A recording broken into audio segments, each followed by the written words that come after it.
Hi friends, good afternoon. இன்றைக்கி கிளாஸுக்கு போகிறதுக்கு முன்னாடி ஒரு சந்தோஷமான ஒரு செய்தியோட ஸ்டார்ட் பண்ணுவோம். நான் வீடியோ போட ஆரம்பித்த 3 நாளில் என்னை நம்பி ஒரு 60 பேர் சப்ஸ்கிரைப் பண்ணி நம்ம சேனலை டெய்லி பார்க்குறீங்க. எனக்கு அது எப்படி சொல்கிறதுனே தெரியல. உங்களுடைய வெற்றியில் எனக்கும் ஒரு சின்ன பங்கு கொடுத்த எல்லாருக்கும் நன்றி. டெய்லி வீடியோ பாருங்கள், தொடர்ந்து பாருங்கள். பாலிட்டி மட்டும் இல்லை, எல்லா சப்ஜெக்டையும் யூடியூப்பில் நான் ஃப்ரீயாகவே அப்லோட் பண்ணலான்னு இருக்கேன். ஸோ பார்த்து ஏதாவது சஜஷன்ஸ் இருந்தால் எனக்கு சொல்லுங்கள், அதுக்கு தகுந்த மாதிரி நம்ம மாற்றி பண்ணிக்கலாம். சரிங்களா? கண்டென்ட்டுக்குள்ளே போவோமா? லக்ஷ்மிகாந்த் புக்கில் ஒரு 60 பக்கம். எது எது? யூனியன் எக்ஸிக்யூட்டிவ்னு. யூனியன் எக்ஸிக்யூட்டிவில் யார் யார் வருவா? President, vice president, prime minister, chief minister, council of ministers, attorney general. இந்த 6 பேரையும் ஒரு 60 பேஜில் கொடுத்துருப்பாங்க. என்னென்னமோ இருக்கும். படித்து பார்த்தா இது எதுக்கு இந்த சப்ஜெக்டை படிக்கிறோன்ற மாதிரி இருக்கும். 1 மணி நேரத்தில் 60 பேஜை முடிக்க போகிறோம். இவ்வளோதான். நான் நோட்ஸ் எடுத்து வச்சுருக்கேன், ஸ்க்ரீனில் தெரியுதான்னு தெரியல. கிட்டத்தட்ட ஒரு 100 லைனுக்குள்ளார மொத்தத்தையும் முடித்து சாப்டரை ஒரு தப்பு கூட விடாமல் 40க்கு 40 பாலிட்டியே ஆன்சர் போடுறதே ஒரு எய்மாக வச்சு போவோம். சரிங்களா? சரி, இப்போ first union executives, state executives. Union எக்ஸிக்யூட்டிவில் யார் வருவா? President, vice president, prime minister, அப்புறம் அவரோட மந்திரி. ஸ்டேட்டில் யார் வருவா? கவர்னர், சீஃப் மினிஸ்டர், அவங்களோட கவுன்சில் ஆஃப் மினிஸ்டர்ஸ். ஸோ ஒரு ஸ்டேட்னா என்ன? அரசு. தமிழில் ஸ்டேட்னா அரசு, கவர்மெண்ட்னா அரசாங்கம். அப்போ ஒரு ஸ்டேட்னா அதுக்கு என்னென்ன இருக்கணும்? இது யூபிஎஸ்சியில் ஒரு வருஷம் கேட்ட கேள்வி. ஒரு பாப்புலேஷன், அதுக்குன்னு மக்கள் இருக்கணும், பாப்புலேஷன். ஒரு நிலப்பரப்பு இருக்கணும், மக்கள் எங்கே இருப்பாங்க? ஒரு நிலத்தில் இருப்பாங்க, டெரிட்டரி. இவங்கள பார்த்துக்கிறதுக்கு ஒரு அரசாங்கம் இருக்கணும், ஒரு கவர்மெண்ட். அந்த கவர்மெண்ட் எப்படி இருக்கணும்? சாவரின், இறையாண்மை கொண்ட ஒரு அரசாங்கமாக இருக்க வேண்டும். அது யாரோடைய கண்ட்ரோலையும் இருக்கக்கூடாது. இந்த 4மே ஃபாலோ பண்ணால் அதுதான் ஸ்டேட். இந்தியன் ஸ்டேட் அப்படின்னா இந்தியாவுக்குன்னு ஒரு பாப்புலேஷன் இருக்குது, இந்தியாவுக்குன்னு ஒரு லேண்ட் இருக்குது, இந்தியாவுக்குன்னு ஒரு கவர்மெண்ட் இருக்குது. அந்த இந்தியன் கவர்மெண்ட் ஒரு சாவரின் கவர்மெண்ட். அதோட முடிவை அதுவே எடுத்துக்க முடியும். பிரியாம்பிளில் படித்தோம்ல முதல் கிளாஸில், அதுதான். அப்போது இந்த ஸ்டேட்டுக்கு ஓட ஹெட் யார்? பிரசிடெண்ட், ஜனாதிபதி. இந்த ஸ்டேட்டை பார்த்துக்கிறதுக்கு ஒரு கவர்மெண்ட் இருக்கா? ஒரு அரசாங்கம் இருக்கா? அதோடைய ஹெட் யார் அப்படின்னு கேட்டால் நீங்கள் திருப்பி என்னை பார்த்து கேட்கணும், சார் இந்தியாவில் 2 கவர்மெண்ட் இருக்குது, சென்ட்ரல் கவர்மெண்ட், ஸ்டேட் கவர்மெண்ட். நீங்கள் எந்த கவர்மெண்ட்டை கேட்குறீங்க? அப்போது சென்ட்ரல் கவர்மெண்ட்டோட ஹெட் யாருன்னா பிரைம் மினிஸ்டர், ஸ்டேட் கவர்மெண்ட்டோட ஹெட் யாருன்னா chief minister. Head of the state is president, head of the union government is prime minister, head of the state government is chief minister. ஈஸியாகிருச்சா? அடுத்தது இப்போ ஒரு நாள் ஃபஸ்ட்டு வந்து நம்ம என்ன பண்ணோம்? பிரசிடெண்ட்டு, கவர்னர், இவங்க 2 பேரையும் சைட் பை சைடு வச்சு கம்பேர் பண்ணி படிப்போம். ஈஸியாக முடிஞ்சிடும். 60 பேஜை 1 ஹவரில் முடிச்சிடலாம். ஓகேவா? First president. முதல்ல ஆர்டிகிள் 52 என்ன சொல்லுதுன்னா, there shall be a president of India. There shall be a president of India. Shall, அது என்ன sir shall? There must be a president, there should be a president, என்ன வேணால் சொல்லியிருக்கலாமே. அது என்ன சார் ஷேர் அப்படின்னா, அந்த ஆஃபீஸை யாராலையும் அழிக்க முடியாது. பிரசிடெண்ட்டுன்ற ஆஃபீஸ் இருந்தே தீரும். அப்போ எந்தெந்த ஆஃபீஸ்லாம் இருந்தே தீருமோ அது எல்லாமே ஷால்னு தான் சொல்லுவாங்க, லீகல் டேர்ம்ஸ்.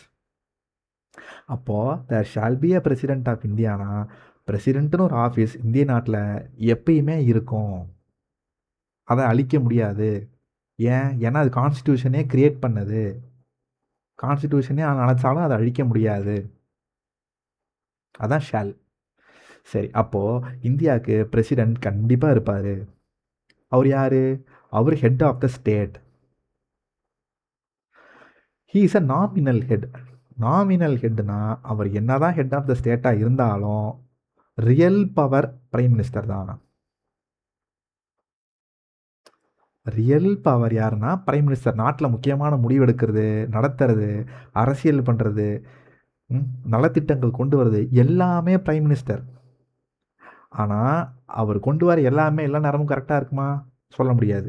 அப்போ அதை பார்த்துக்கிறதுக்கு அவருக்கும் மேலே ஒருத்தர் இருக்கணும்ல. அவர் தான் president. He is just a nominal head. அவருக்குன்னு எந்த பவர்ஸும் இல்லை. ஐ மீன் ரியல் பவர்ஸ் இல்லை, நாமினல் பவர்ஸ் தான் இருக்குது. அப்போ ரியல் பவர் யார்? யூனியன் லெவலில் prime minister, Pradhan Mantri. State லெவலில் சீஃப் மினிஸ்டர். அப்போ அதே மாதிரி யூனியன் லெவலில் பிரசிடென்ட்னா ஸ்டேட் லெவலில் governor. President, prime minister, governor, chief minister. இந்த ஆர்டர் நல்லா ஞாபகம் வச்சுப்போம். இவங்க ரெண்டுலாம் சரி சமம். இப்போ பிரசிடென்ட் எப்படி யூனியன் கவர்மெண்ட்டுக்கோ, ஸ்டேட் கவர்மெண்ட்டுக்கு கவர்னர். பிரைம் மினிஸ்டர் எப்படி யூனியன் லெவல்லையோ, ஸ்டேட் லெவலில் சீஃப் மினிஸ்டர். ஓகேவா? அதே மாதிரி இவங்களுக்கும் கவுன்சில் ஆஃப் மினிஸ்டர்ஸ் இருப்பாங்க, இவருக்கும் கவுன்சில் ஆஃப் மினிஸ்டர்ஸ் இருப்பாங்க. அதெல்லாம் இப்போ உள்ள ஒன்றொன்னா என்னென்னு பார்த்துருவோம்.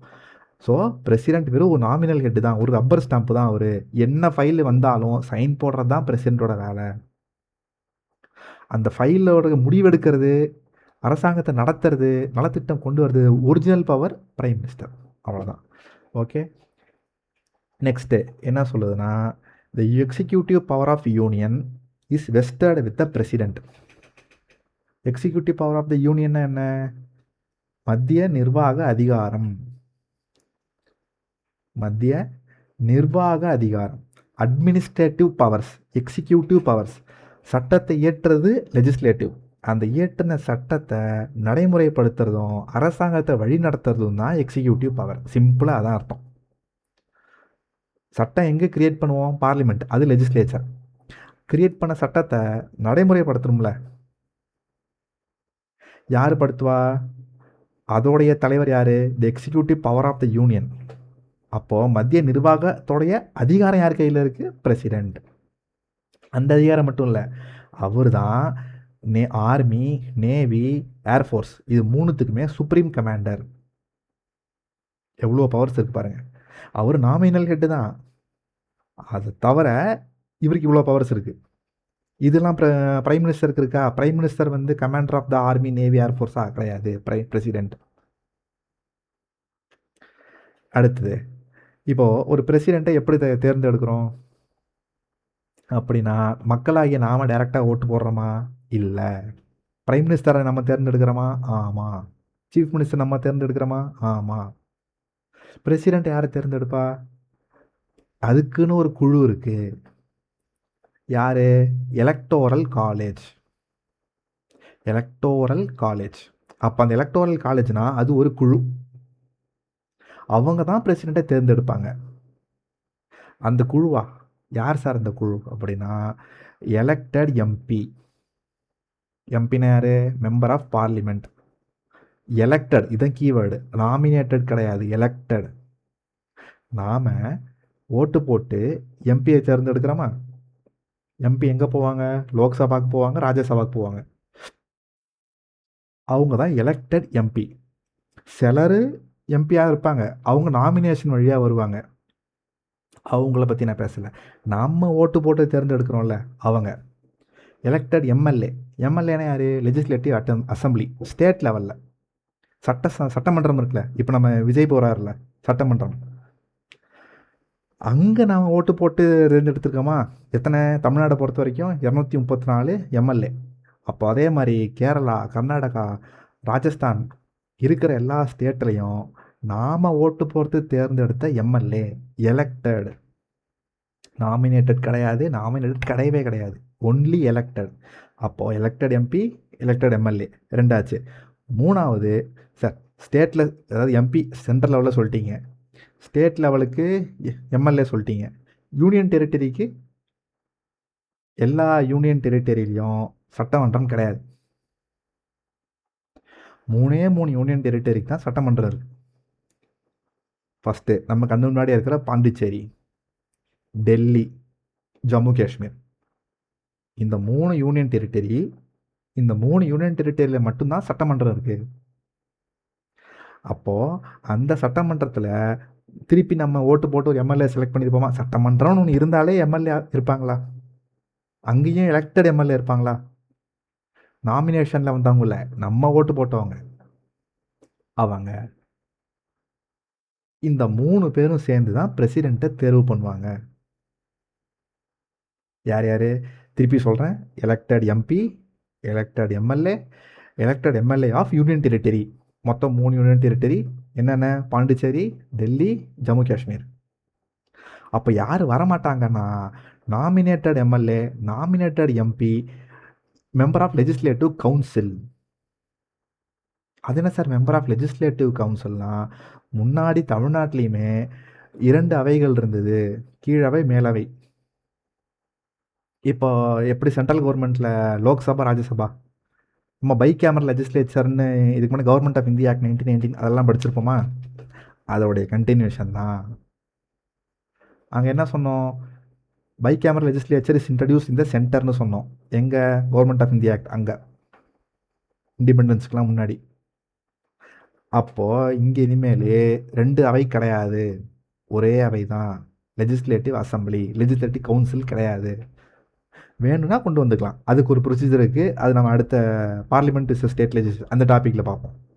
இப்போதைக்கு நமக்கு தெரிய வேண்டியது என்னென்னா, லெஜிஸ்லேட்டிவ் கவுன்சிலோடைய மெம்பர்ஸ் பிரசிடெண்ட்டை தேர்வு பண்ண முடியாது. ஒரே காரணம், எல்லா ஸ்டேட்லேயும் அது கிடையாது, 10 ஸ்டேட்டில் தான் இருக்குது. அதனால் அவங்க நாட் அலோடு. ஏன்னா யூனிஃபார்மிட்டி மெயின்டைன் பண்ணணும்னு சொல்லிட்டு அவங்க அலோவ் பண்ணல, சிம்பிளாக. இந்த பாயிண்ட்ஸை நீங்கள் மெயின்ஸில் எழுதினாலும் சரி, அங்கே நீங்கள் எழுதுகிறப்போ இதை நீங்கள் சொல்லலாம். ஏன்னா யூனிஃபார்மிட்டி மெயின்டைன் பண்ணணும், எல்லா ஸ்டேட்லேயும் எம்எல்சி லெஜிஸ்லேட்டிவ் கவுன்சில் கிடையாது, அதனால் அவங்க பிரசிடெண்ட்டை தேர்வு பண்ணுறதுல அலோவ் பண்ணல, சிம்பிள். ஸோ எலக்ட்ரல் காலேஜ் முடிஞ்சிச்சா? அடுத்தது எப்படி தேர்வு பண்ணுறாங்க, யார் யார் தேர்வு பண்ண போகிறாங்கன்னு முடிவு பண்ணிட்டோம். இப்போ எப்படி தேர்வு பண்ண போகிறாங்கன்னா, proportional representation by single transferable vote. என்ன சார் எதோ சொல்கிறீங்க? Proportional representation by single transferable ஓட்டா? புரியலையே. அப்படின்னா ப்ரொப்போர்ஷனல் ரெப்ரசன்டேஷன்னா, ஃபார் எக்ஸாம்பிள் பார்லிமெண்ட் இருக்குது, இல்லை ஒரு டம்மி நம்பர்ஸ் வச்சு நான் உங்களுக்கு சொல்கிறேன். பார்லிமெண்ட் இருக்குது, 100 பேர் இருக்கிறாங்க. அந்த 100 பேர் யார்? எம்பி. 100 எம்பி இருக்கிறாங்க. அப்போ அந்த 100 எம்பி ஒரு 4 கட்சியிலேருந்து வந்திருப்பாங்களா? ஒரு எக்ஸாம்பிளுக்கு பார்ப்போம். பிஜேபி, காங்கிரஸ், டிவிகே, டிஎம்கே, இந்த 4 கட்சியும் சேர்ந்து எம்பியை தேர்வு பண்ணி அனுப்பிச்சிருக்கோம். போய் நாடு ஆளுங்க அப்படின்னு நாடாளுமன்றத்துக்கு அனுப்புகிறோம். அப்போது இப்போ பார்ப்போம். இப்போ பிஜேபி கிட்ட ஒரு 40 எம்பி இருக்காங்க, டிவிகே கிட்ட 30 இருக்காங்க, டிஎம்கே கிட்ட ஒரு 20 பேர் இருக்கிறாங்க, ஏடிஎம்கே கிட்ட ஒரு 10 பேர் இருக்கிறாங்கன்னா, பிஜேபியில் 40 எம்எல்ஏ 40 எம்பி இருக்கிறாங்கன்னா அவங்க மெஜாரிட்டியா? அவங்க நினச்சா யாரை வேணால் பிரசிடெண்ட் ஆக்க முடியுமா? அப்போ மீதி இருக்கவங்களுக்குலாம் பவரே இல்லையா? இந்த கேள்வி வருதா? ஸோ அதுக்காக கொண்டு வரப்பட்ட ஒரு மெத்தட் தான் ப்ரொப்போர்ஷனல் ரெப்ரசன்டேஷன். அது எப்படின்னு கீழே அடுத்து சொல்கிறேன். அடுத்த வார்த்தைக்கு வருவோம். சிங்கிள் டிரான்ஸ்ஃபரபிள் ஓட் அப்படின்னா ஒரு எம்பிக்கு ஒரு ஓட், சிங்கிள். ஒரு எம்பியால் ஒரு ஓட்டு தான் போட முடியும், சிங்கிள். டிரான்ஸ்ஃபரபிள் ஓட் அப்படின்னா ஓட்டு மாறும், டிரான்ஸ்ஃபர் ஆகும். யாருக்கு யார் டிரான்ஸ்ஃபர் ஆகும்? ஒரு எக்ஸாம்பிளோட கீழே பார்த்தா உங்களுக்கு மொத்தமும் புரிஞ்சிடும். இங்கே பாருங்க, கோட்டா, அதுக்கு முன்னாடி கோட்டான்னு ஒன்று இருக்குது. அப்படின்னா பிரசிடெண்ட் ஒருத்தர் ஆகணும் அப்படின்னா மொத்த சீட்டில் மொத்த ஓட்டில் 50% ப்ளஸ் ஒரு ஓட்டு, அதான் மெஜாரிட்டி.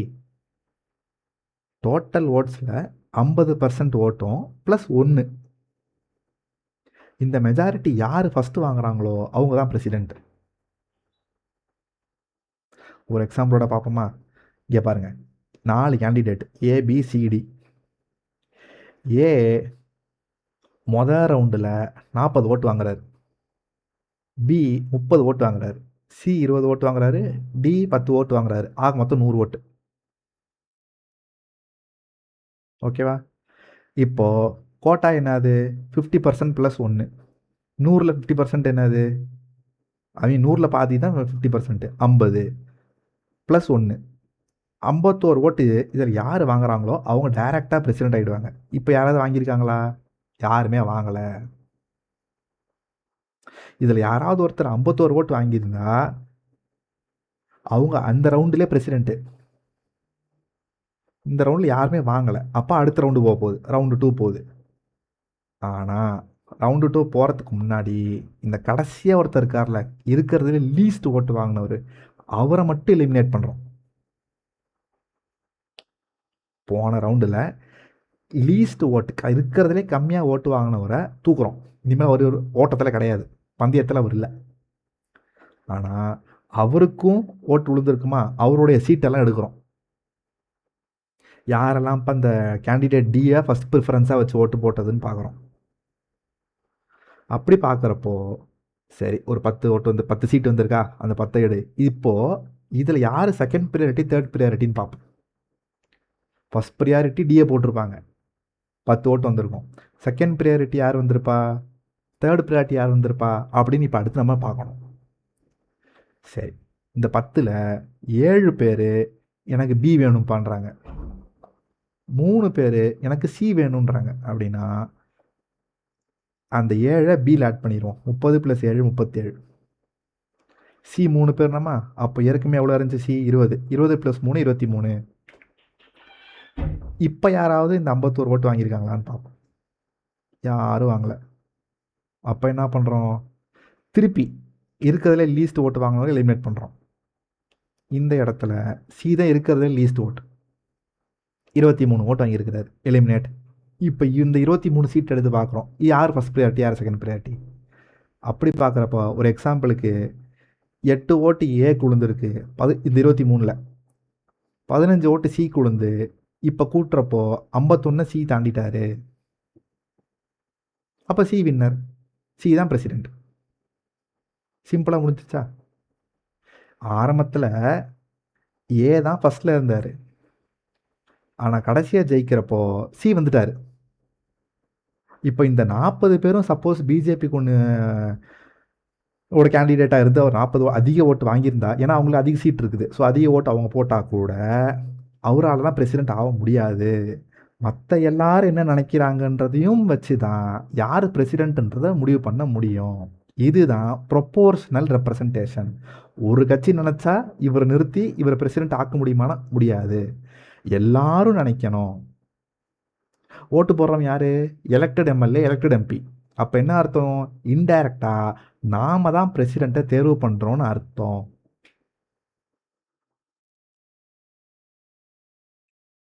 அதனால தான் சொல்கிறோம், பிரசிடெண்ட்டு தான் ஃபஸ்ட்டு சிட்டிசன். ஏன்னா அவர் எல்லாருக்கும் காமன், அவர் ஒரு கட்சி நிறுத்தி வந்தவர் கிடையாது, எல்லாரும் சேர்ந்து ஒத்துக்கிட்டாங்க. அதுக்காக கொண்டு வரப்பட்டதான் இந்த ப்ரொபோர்ஷனல் ரெப்ரசன்டேஷன். சரி, இப்போது அடுத்த டாபிக், ஒரு எம்எல்ஏவோட ஓட்டோடைய வேல்யூ என்ன, ஒரு எம்பியோட ஓட்டோட வேல்யூ என்ன அப்படின்னா, ஒரு எம்எல்ஏவோட ஓட்டோட வேல்யூக்கு ஒரு ஃபார்முலா இருக்குது. Total population of a state divided by total elected MLA. திருப்பி தான் keyword, elected MLA, nominated MLA கிடையாது, எலெக்டட் எம்எல்ஏ இன்டூ 1/1000. இது என்ன டோட்டல் பாப்புலேஷன் ஆஃப் ஸ்டேட்னா, தமிழ்நாடு எடுத்துப்போம். ஒரு தமிழ்நாட்டில் ஒரு 10 கோடி பேர் இருக்கிறாங்க அப்படின்னா 234 எம்எல்ஏ இருக்காங்க. இப்போ எப்படி போடுவோம், ஒரு தமிழ்நாட்டில் ஒரு எம்எல்ஏவோட ஓட்டு என்னன்னா, இந்த 10 கோடி டிவைடட் பை 234 இன்ட்டு 1/1000, சிம்பிள். ஆனால் 10 கோடி பேருன்றது இன்னைக்கு இருக்கிறாங்க, 2026. நாம் இன்னைக்கு டேட்டை வச்சு போடலை, 1971 சென்சஸ் வச்சு தான் போடுறோம். இங்கே mention பண்ணியிருக்கேனா, 1971 census.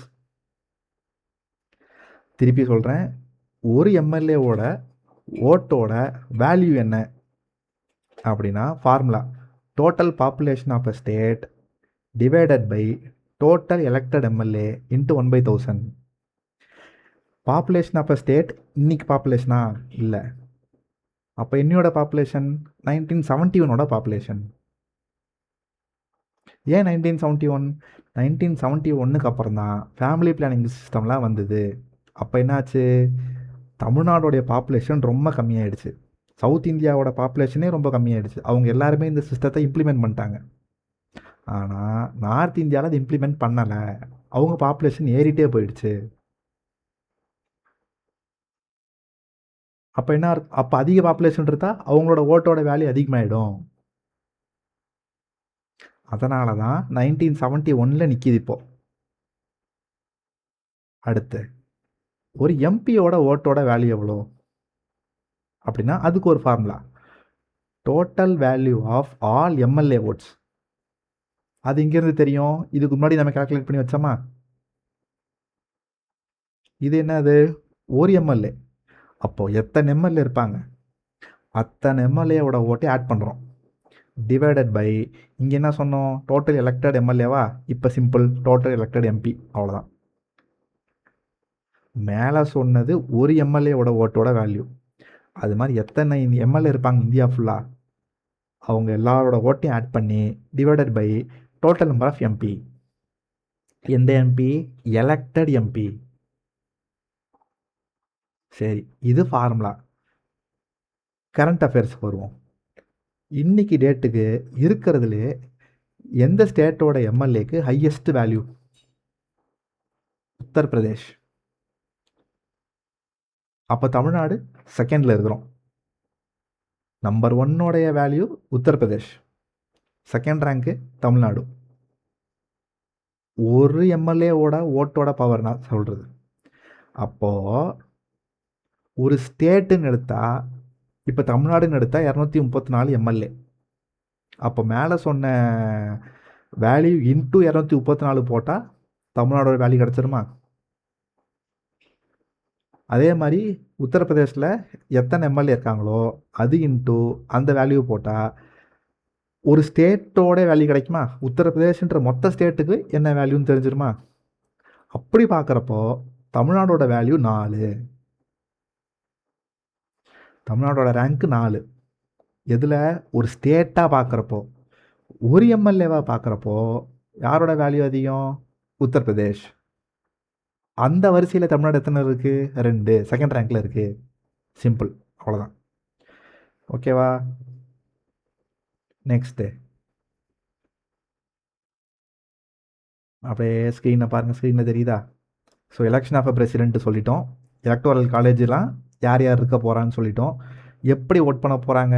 Proportional representation by means of single transferable vote.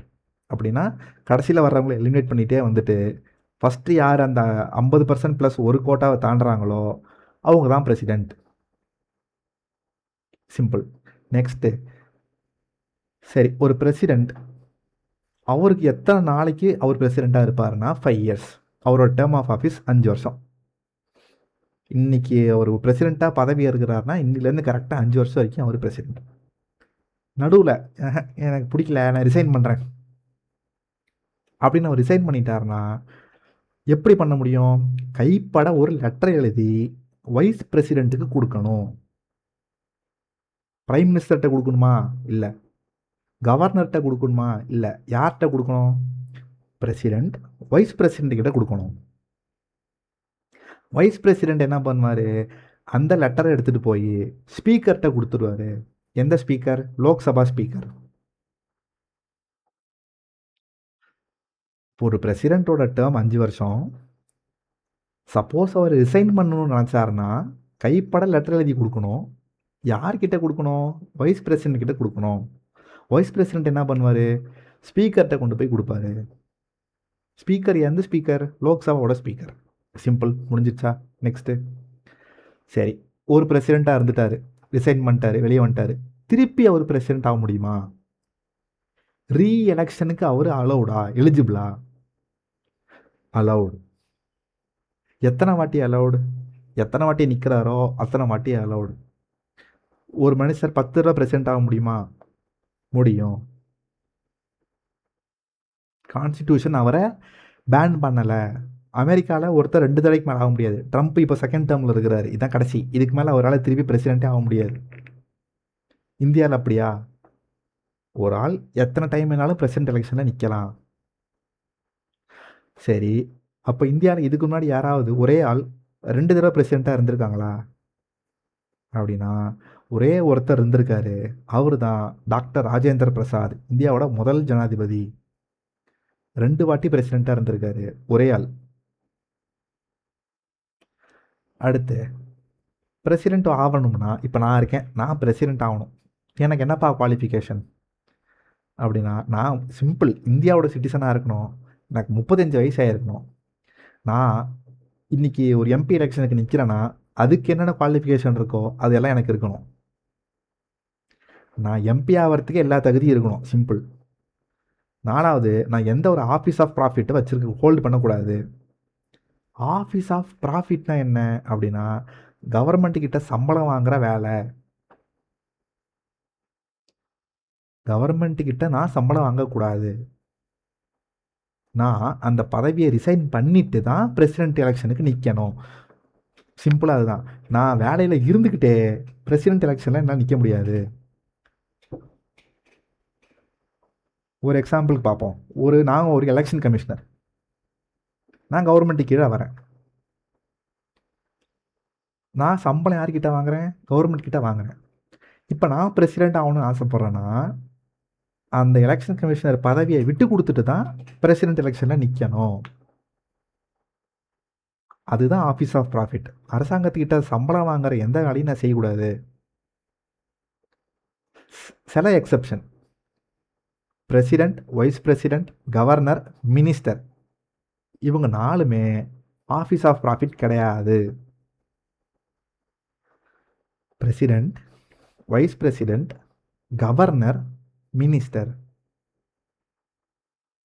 ஈஸியாக அப்படியே வச்சுக்கலாம். பிரசிடெண்ட், கவர்னர் ஒன்றா வந்துடுவாங்க. Ministers, vice president. ஆச்சா? நெக்ஸ்ட்டு, இந்த பிரசிடெண்ட்டோடைய ஆஃபீஸ்க்கு பல டேர்ம்ஸ் அண்ட் கண்டிஷன்ஸ்லாம் இருக்குது. அது என்ன டேர்ம்ஸ் அண்ட் கண்டிஷன்ஸ் அப்படின்னா, நான் ஒரு எம்எல்ஏ பிரசிடெண்ட் எலெக்ஷனில் நின்னேன், ஜெயிச்சிட்டேன். இப்போ நான் பிரசிடெண்ட் ஆனதுனால நான் என்னோடய எம்எல்ஏ சீட்டை ராஜினாமா பண்ணியே ஆகணும். நான் ஒரே நேரத்தில் பிரசிடெண்ட்டாகவும் எம்எல்ஏவாகவும் இருக்க முடியாது. ஏதோ ஒன்றா தான் இருக்க முடியும். நான் ஆட்டோமேட்டிக்காக பிரசிடெண்ட்டாக தேர்வான உடனே என்னோடய எம்எல்ஏ சீட்டும் சரி, சப்போஸ் நான் ஒரு எம்பியாக இருந்தேன்னா என்னோடய எம்பி சீட்டையும் சரி நான் ராஜினாமா பண்ணியே ஆகணும். இது ஒரு டேர்ம்ஸ் அண்ட் கண்டிஷன்ஸ். வேறு என்ன டேர்ம்ஸ் அண்ட் கண்டிஷன்ஸ்? நான் பிரசிடெண்ட் ஆன உடனே எனக்கு ராஷ்டிரபதி பவன் காத்துக்கிட்டு இருக்கோம். அதுக்கு நான் எந்த காசும் கொடுக்க தேவையில்ல, அது எனக்கு ஃப்ரீ. ராஷ்டிரபதி பவன்னா நான் தங்குற இடம், பிரசிடெண்ட்டெல்லாம் தங்குற இடம். அதுக்கு எந்த ஒரு ஃபீஸும் கொடுக்க தேவையில்ல, வாடகை கொடுக்க தேவையில்ல. அதே மாதிரி நான் பிரசிடெண்ட் ஆனதும் எனக்கு சில அலவன்சஸ் கொடுத்துருப்பாங்க. அதாவது இந்த கார் இருக்கும், கரண்ட்டு ஃப்ரீ, நெட்டு ஃப்ரீ, ஏதோ ஒரு அலவன்சஸ் கொடுத்துருப்பாங்க. அது எதுவுமே நான் ஜாயின் பண்ணுற ரேட்டில் என்ன இருந்துச்சோ நான் முடிச்சுட்டு வர வரைக்கும் எனக்கு அது இருந்தே இருக்கும். குறைக்க முடியாது. சார் கவர்மெண்ட்டில் காசு இல்லை, கார் மட்டும் இந்த மாதம் தராமல் இருக்கும் அப்படின்லாம் சொல்ல முடியாது. என்னோடய அலவன்சஸை என்னுடைய அந்த 5 வருஷ பீரியடில் கட் பண்ணவே முடியாது. இது 3வது டேர்ம்ஸ் அண்ட் கண்டிஷன். இதெல்லாம் தான் என்னோடய ஆஃபீஸோடைய பவர்ஸ்னு வச்சுப்போம். நான் பிரசிடெண்ட் ஆனேன்னா எனக்கு இதெல்லாம் கிடைக்கும். எம்எல்ஏ எம்பி சீட்டை ராஜினாமா பண்ணணும். ராஷ்டிரபதி பவன் ரெண்ட் இல்லாமல் ஃப்ரீ. எனக்கு என்னென்ன அலவன்ஸ் கொடுத்தாங்களோ நான் நாளில் இருக்கிற அலவன்ஸ் தான் எனக்கு கடைசி நாள்லையும் இருக்கும். அடுத்தது, நான் தடவை ஆஃபீஸ்க்குள்ளே போகிறப்போ பதவி ஏற்கிறதுக்கு முன்னாடி ஓத் எடுக்கணும். ஓத்துனா என்ன? உறுதிமொழி. யார் முன்னாடி எடுக்கணும்? Chief justice of India. Chief justice of இந்தியான்னு யார் சார்? சுப்ரீம் கோர்ட்டில் ஜட்ஜுக்கெல்லாம் ஒரு பாஸ், அவர் தான் சீஃப் ஜஸ்டிஸ். உச்சபட்ச ஜட்ஜ் அவர் தான். இருக்கிற சீனியர் ஜட்ஜிலே ஹையஸ்ட் பவர் இருக்கக்கூடிய ஜட்ஜ் அவர் தான். பாஸ்ன்னு வச்சுப்போம் நம்ம ஈஸியாக புரிஞ்சுக்கிறதுக்கு. அப்போது பிரசிடென்ட்ன்றது யார்? Executive. CJI, chief justice of இந்தியான்றது யார்? ஜுடிஷியரி.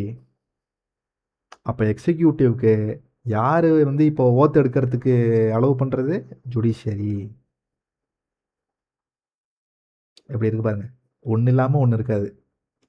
ஒன்னோட பவரை இன்னொன்று பேலன்ஸ் பண்ணும். எக்ஸிக்யூட்டிவோட பவரை ஜுடிஷியரி பேலன்ஸ் பண்ணுது. அப்போது president chief justice of India முன்னாடி தான் ஓத் எடுக்கணும். சரி, சீஃப் ஜஸ்டிஸ் ஆஃப் இந்தியா இல்லை, வேறு யார் முன்னாடி எடுக்கலாம்? சுப்ரீம் கோர்ட்டில் வேறு யாராவது ஒரு சீனியர் மோஸ்ட் ஜட்ஜ் இருப்பாங்களா, அவங்க முன்னாடி எடுக்கலாம். சீஃப் ஜஸ்டிஸ் இல்லைனா சீனியர் ஜட்ஜ். சரி, இப்போ என்ன மாதிரியான ஒரு ஓத் எடுப்பார் பிரசிடெண்ட் அப்படின்னா, to faithfully execute the office, கடமையை தவறாமல் செய்வேன். To preserve, protect and defend the constitution and law, இந்திய அரசமைப்பு சட்டத்துக்கு மீறி எதுவும் பண்ண மாட்டேன், அதை நான் காப்பாற்றுவேன். Wellbeing of India, people of India அப்படின்னா மக்களுக்கு ஒரு நல்வாழ்வு தர மாதிரி நான் நடந்துப்பேன், என்னுடைய இதை வந்து நான் அர்ப்பணிக்கிறேன். ஸோ 3. இதில் முக்கியமானது என்னென்னா, ரெண்டாவதாக சொன்னல, to preserve, protect and defend the constitution and law, இது பிரசிடெண்ட்டுக்கு மட்டும்தான் இருக்குது. Protect, preserve, defend, PPD. Preserve, protect, defend, இது பிரசிடெண்ட்டுக்கு மட்டும்தான் இந்த ஓத். அடுத்து இம்பீச்மெண்ட் ஆஃப் பிரசிடெண்ட். சரி, வேலைக்கெலாம் சேர்ந்துட்டாரு, ஏதோ ஒரு பிரச்சனை, பிரசிடெண்ட் ஏதோ தப்பு பண்ணுறாரு, அவரை தூக்கணும். எப்படி பண்ணலாம்? பிரசிடெண்ட், நீங்கள் எனக்கு பிடிக்கல பிரசிடெண்ட், வெளியே போயிடுங்க அப்படின்னு சொன்னால் போயிடுவாரா அப்படின்னா, அதுக்கு ஒரு ப்ராசஸ் இருக்குது. அதுக்கு பேர் தான் இம்பீச்மெண்ட். பிரசிடெண்ட்டை அவர் பதவியை விட்டு தூக்குற ப்ராசஸ் பேர் இம்பீச்மெண்ட். ஒரு சுப்ரீம் கோர்ட் ஜட்ஜை அவர் பதவியை விட்டு தூக்குறது பேர் இம்பீச்மெண்ட்டா? கிடையாது, ரிமூவல். பிரசிடெண்ட்டுக்கு மட்டும்தான் இம்பீச்மெண்ட்டுன்ற டேர்மை யூஸ் பண்ணணும். சரியா? சரி, ஏன் இம்பீச் பண்ணணும்? கான்ஸ்டிடியூஷனில் என்ன சொல்லியிருக்கு? ஒரே ஒரு காரணம் தான், வயலேஷன் ஆஃப் த கான்ஸ்டிடியூஷன். அப்படின்னா கான்ஸ்டிடியூஷனில் பிரசிடெண்ட் இதெல்லாம் பண்ணணும்னு சொல்லியிருக்கோம், அதை அவர் மீறினார்னா அவரை தூக்கிடலாம். அது மட்டும்தான் ஒரே கண்டிஷன். பிரசிடெண்ட் வந்து உடம்பு சரியில்லாமல் 1 மாதம் லீவ் போட்டார், தூக்க முடியுமா? முடியாது. அவர் ஏதோ கான்ஸ்டியூஷன் சொல்லியிருக்கிறத ஃபாலோ பண்ணல, அப்போ தூக்க முடியுமா? முடியும். ஓகேவா? ஸோ ஒரே கண்டிஷன் தான், வயலேஷன் ஆஃப் த கான்ஸ்டிடியூஷன். சரி, அப்போ எதெல்லாம் வயலேஷன் ஆஃப் த கான்ஸ்டிடியூஷன் எங்கேயாவது சொல்லியிருக்கா? கான்ஸ்டிடியூஷனில் அந்த மாதிரி எங்கேயுமே சொல்லலை, சுப்ரீம் கோர்ட் சொல்லும். இப்போ பேசிக் ஸ்ட்ரக்சர்னு முன்னாடி படித்தோம், ப்ரியாம்பிள் படிக்கிறப்போ. பேசிக் ஸ்ட்ரக்சர்னால் என்னென்னு கான்ஸ்டியூஷனில் சொல்லியிருக்கா? சொல்லலை. யார் சொன்னால்? சுப்ரீம் கோர்ட் சொல்லுச்சு. ஒரு கேஸில் ஆமாம் இது பேசிக் ஸ்ட்ரக்சர், இது பேசிக் ஸ்ட்ரக்சர்னு சொல்லுச்சு. அதே மாதிரி வயலேஷன் ஆஃப் கான்ஸ்டிடியூஷனையும் சுப்ரீம் கோர்ட் சொல்லும், கான்ஸ்டிடியூஷனில் எங்கேயுமே மென்ஷன் பண்ணல. சரி, என்னென்ன ப்ரொசீஜர் அப்படின்னா, முதல்ல லோக்சபா, ராஜ்யசபா, இந்த 2 ஹவுஸில் எங்கே வேணாலும் இந்த ப்ராசஸை ஸ்டார்ட் பண்ணலாம். எந்த ப்ராசஸை? இம்பீச்மெண்ட் ப்ராசஸை. சார், ஸ்டேட் லெஜிஸ்லேட்டிவ் அசம்பிளியில் ஸ்டார்ட் பண்ண முடியுமா? முடியாது. பார்லிமெண்ட்டில் இருக்க லோக்சபா, ராஜ்யசபாவில் மட்டும்தான் முடியும், ஸ்டேட் லெஜிஸ்லேட்டிவ் அசம்பிளியில் முடியாது. அப்போ எம்எல்ஏலாம் சேர்ந்து இம்பீச் பண்ண முடியுமா? மாட்டாங்க, வெறும் எம்பி தான். எம்எல்ஏக்கு பிரசிடெண்ட்டை ரிமூவ் பண்ணுற அதிகாரம் கிடையாது, எம்பிகளுக்கு மட்டும்தான் இருக்குது. அடுத்தது, ஒரு பிரசிடெண்ட்டை நான் ரிமூவ் பண்ண நாளைக்கே பண்ண முடியுமானா? அப்போல்லாம் பண்ண முடியாது. நான் நினச்ச நேரத்துக்குலாம் இம்பீச் பண்ண முடியாது. 14 நாளைக்கு முன்னாடி ப்ராப்பராக ஒரு இன்ஃபர்மேஷனு, ஒரு நோட்டீஸை பிரசிடெண்ட்டுக்கு கொடுக்கணும். அதுவும் சும்மாலாம் கொடுக்க முடியாது. டோட்டல் ஸ்ட்ரென்த்தில் கால்வாசி பேர், அதாவது 1/4, அத்தனை மெம்பர் சைன் பண்ணி கொடுக்கணும். கால்வாசி பேர் 14 நாளைக்கு முன்னாடி சைன்டு நோட்டீஸ் கொடுக்கணும் பிரசிடெண்ட்டுக்கு. பிரசிடெண்ட், இதுதான் உங்கள் மேலே வைக்கிற குற்றச்சாட்டு, இதில் இத்தனை பேர் வந்து ஒத்துக்கிறாங்க, நீங்கள் இது மாதிரி மீறிட்டீங்கன்னு சொல்லி, அதனால் நாங்கள் இனிஷியேட் பண்ணுறோம், உங்களோட இம்பீச்மெண்ட் ப்ராசஸை நாங்கள் ஸ்டார்ட் பண்ணுறோம் அப்படின்னு ஒரு 14 days முன்னாடி லெட்டர் கொடுத்துட்டு அப்புறம் தான் ஸ்டார்ட் பண்ணணும். எங்கே ஸ்டார்ட் பண்ணலாம்? லோக்சபாலையும் ஸ்டார்ட் பண்ணலாம், ராஜ்யசபாலையும் ஸ்டார்ட் பண்ணலாம், எங்கே வேணால் பண்ணலாம், நம்ம இஷ்டம். ஐ மீன் எம்பியோட இஷ்டம். சரி, இப்போ ஒரு எக்ஸாம்பிளுக்கு லோக்சபாலே வைக்கிறாங்கன்னு வைப்போம். அந்த ஹவுஸு 2/3 மெஜாரிட்டியில் பாஸ் பண்ணணும் ரெசல்யூஷனை. அப்படின்னா 3ல் 2 பங்கு எம்பிஸ் ஒத்துக்கணும். ஆமாம், இவர் இந்த தப்பு பண்ணியிருக்காரு, நாங்கள் இவரை இம்பீச் பண்ண ஒத்துக்கிறோம் அப்படின்னு சொல்லி பாஸ் பண்ணி விடணும் அந்த ரெசல்யூஷனை. எத்தனை? 2/3. ஃபஸ்ட்டு என்ன சொன்னேன்? 1/4, கால்வாசி. இது 3ல் 2 பங்கு, இன்னும் அதிகம். 25% அதிகமாக, 33% அதிகமாக? 33. அப்போது இந்த 2/3 மெஜாரிட்டிக்கு பேர் என்ன? Special majority. ஸ்பெஷல் அதிகம் அப்படி சமாளிச்சுப்போம். சரி, இப்போ 2/3 மெஜாரிட்டியில் லோக்சபா பாஸ் பண்ணி விட்டுருச்சு. அடுத்து இந்த பில் எங்கே போவோம்? ராஜ்யசபா. ராஜ்யசபா எவ்வளோ மெஜாரிட்டியில் பாஸ் பண்ணணும்? அதே 2/3. லோக்சபாவும் 2/3, ராஜ்யசபாவும் 2/3. இப்போது லோக்சபாவில் நான் இந்த பில் இன்ட்ரடியூஸ் பண்ணுறேன்னா விசாரிக்கிற ராஜ்யசபா பண்ணும். ராஜ்யசபா வந்து ஒரு இன்வெஸ்டிகேட்டிங் ஹவுஸாக ஒர்க் பண்ணும். சப்போஸ் நான் ராஜ்யசபாவில் இன்ட்ரடியூஸ் பண்ணுறேன்னா லோக்சபா இன்வெஸ்டிகேட்டிங் ஹவுஸாக ஒர்க் பண்ணும். உல்டா, எங்கே இன்ட்ரடியூஸ் பண்ணுறோமோ அதை தவிர்த்துட்டு மீதி எந்த ஹவுஸ் இருக்கோ அதுதான் இன்வெஸ்டிகேட்டிங் ஏஜென்சியாக ஒர்க் பண்ணும். கோர்ட்டு வந்து ஒர்க் பண்ணுமா? சுப்ரீம் கோர்ட் வந்து பிரசிடென்ட் தப்பு பண்ணியிருக்காரான்னு பார்க்குமா? பார்க்காது. சுப்ரீம் கோர்ட்டுக்கு பிரசிடென்டோட இம்பீச்மெண்ட்டில் எந்த வேலையும் கிடையாது, அதிகாரமே கிடையாது. அப்போ யாருக்கு இருக்கு? Full and full parliament. அடுத்தது, சரி, பிரசிடென்ட் வந்து அவருக்கு வாதாடுறதுக்கு ஒரு லாயர் வச்சுக்கலாமா? வச்சுக்கலாம். அவரே வாதாடலாமா? வாதாடலாம். இந்த நாட்டோட ஹையஸ்ட்டு, நாட்டோட இல்லை, இந்த கவர்மெண்ட்டோட ஹையஸ்ட் வக்கீல் யார்? Attorney general. அவர் வந்து வாதாடலாமா? வாதாடலாம்.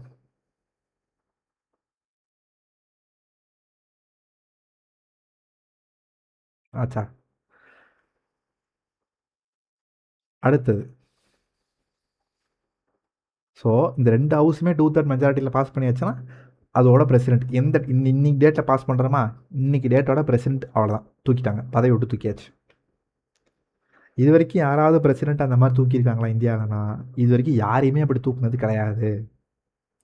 No president has been impeached till date. ஓகேவா? அடுத்து போமா.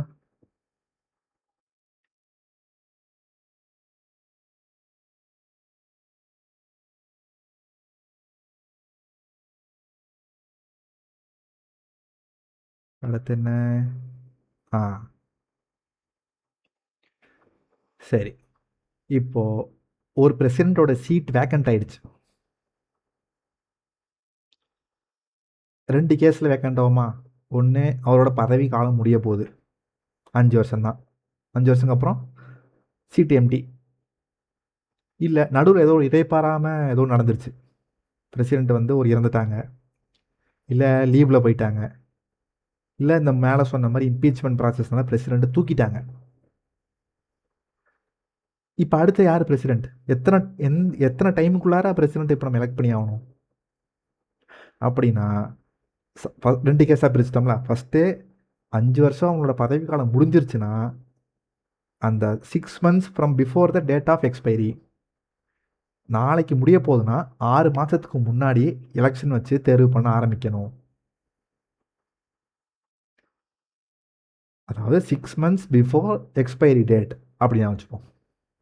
மொதல் கேஸ் இது. நமக்கு எப்போ அவர் ரிட்டையர் ஆக போகிறாருன்னு நமக்கு தெரியும், அதனால 6 மாதத்துக்கு முன்னாடியே எலெக்ஷன் வச்சு திருப்பி அடுத்த பிரசிடென்ட் யாரை நம்ம தேர்வு எடுக்கிறோம். ஓகே, திடீர்னு பிரசிடென்ட் செத்துட்டாரு, இல்லை அவரை பதவி விட்டு தூக்கிட்டாங்க. அப்போ திடீர்னு அடுத்த பிரசிடென்ட் எங்கே போகிறது? எங்கே போய் எலெக்ஷன் வைக்கிறது? அந்த மாதிரி நேரங்களில் வைஸ் பிரசிடென்ட் ஆகிடுவார். எப்போ வரைக்கும்? அடுத்த பிரசிடென்ட் வர வரைக்கும். வைஸ் பிரசிடென்ட்டும் இல்லை, அப்போ யார்? Chief justice of India. Chief justice of இந்தியாவும் இல்லை, அடுத்து யார்? Senior judge of supreme court. President retire ஆக போகிறாரு, அந்த டேட் என்ன எனக்கு தெரியும் அப்படின்னா, அவர் ரிட்டையர்மெண்ட் டேட்லேருந்து 6 மாதத்துக்கு முன்னாடி எலெக்ஷன் வச்சு யார் அடுத்த பிரசிடென்ட்னு டிசைட் பண்ண ஸ்டார்ட் பண்ணிடணும். ஒன்று. சப்போஸ் அவர் என்னென்னு தெரியல, திடீர்னு செத்துட்டாரு, இல்லை திடீர்னு அவரை பதவி விட்டு தூக்கிட்டாங்க அப்படின்னா, ஆட்டோமேட்டிக்காக அடுத்த பிரசிடெண்ட் வர வரைக்கும் வைஸ் பிரசிடெண்ட் பிரசிடெண்ட்டாக ஆக்ட் பண்ணுவார். வைஸ் பிரசிடெண்ட் இல்லை, அடுத்து யார்? Chief justice. Chief justice of இந்தியாவும் இல்லை, அடுத்து யார்? Senior judge.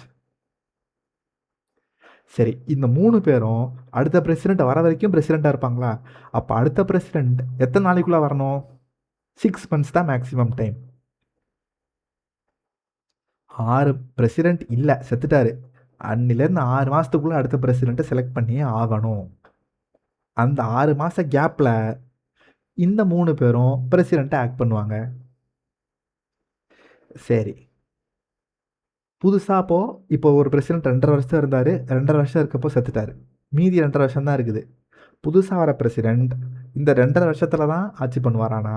இல்லை, அவருக்கு ஃப்ரெஷ்ஷாக 5 வருஷம் கிடைக்கும், முதல்ல இருந்து வருவார். புரியுதா? அப்போது ஒரு பிரசிடெண்ட் 2.5 வருஷத்தில் செத்துட்டாருன்னா 6 மாதம் ஆகுமா? இல்லை இந்த எலெக்ஷனாக வச்சு தேர்வு பண்ண, அப்போ 2.5 + 6 3 வருஷம் போயிடுச்சு, மீதி 2 வருஷம் தான் இருக்கும். இந்த 2 வருஷம் தான் புதுசாக வர பிரசிடெண்ட் பவரில் இருப்பாரானா? அப்படி கிடையாது, அவருக்குன்னு 5 வருஷம் முதல்ல இருந்து கொடுப்பாங்க. அப்படின்னு யார் சொல்கிறா? கான்ஸ்டிடியூஷன் சொல்லுது. ரைட்டா? அடுத்து வைஸ் பிரசிடெண்ட். பிரசிடெண்ட் இல்லைன்னா வைஸ் பிரசிடெண்ட் வருவான்னு சொன்னா, அப்போது பிரசிடெண்ட்ன்றது நாட்டில் முதல் குடிமகன், ஃபஸ்ட்டு சிட்டிசன், அவர் தான் நம்பர் 1. நம்பர் 2ல் இருக்கிறது யார்? Wise president. இந்த வைஸ் பிரசிடெண்ட்ன்றது யார் அப்படின்னா, ராஜ்யசபாவுடைய சேர்மேன். ராஜ்யசபாவுடைய சேர்மேன். ஓஹோ, அப்போ பிரசிடெண்ட்டை ஒரு எலக்டோரல் காலேஜ் வச்சு செலக்ட் பண்ணாங்க. வைஸ் பிரசிடெண்ட்டை யார் செலக்ட் பண்ணுவா? இவருக்கு ஒரு எலக்டோரல் காலேஜ் இருக்கு. எப்படி பிரசிடெண்ட்டுக்கும் எலக்டோரல் காலேஜ் இருந்துச்சோ அதே மாதிரி வைஸ் பிரசிடெண்ட்டுக்கும் ஒரு எலக்டோரல் காலேஜ் இருக்குது, ஒரு குழு இருக்குது. அவங்க தான் வைஸ் பிரசிடெண்ட்டை தேர்வு பண்ணுவாங்க. அங்கே யார் யார் சொன்னோம்? எலெக்டட் மெம்பர்ஸ் ஆஃப் ஸ்டேட், அதாவது MLA, elected MP, elected MLAs of UT, 3 சொன்னோமா? இங்கே all members of Lok Sabha and Rajya Sabha only. Vice பிரசிடெண்ட்டுக்கும் ஸ்டேட்டுக்கும் யூடிக்கும் சம்மந்தம் இல்லை, ஒன்லி எம்பி. எந்த எம்பி?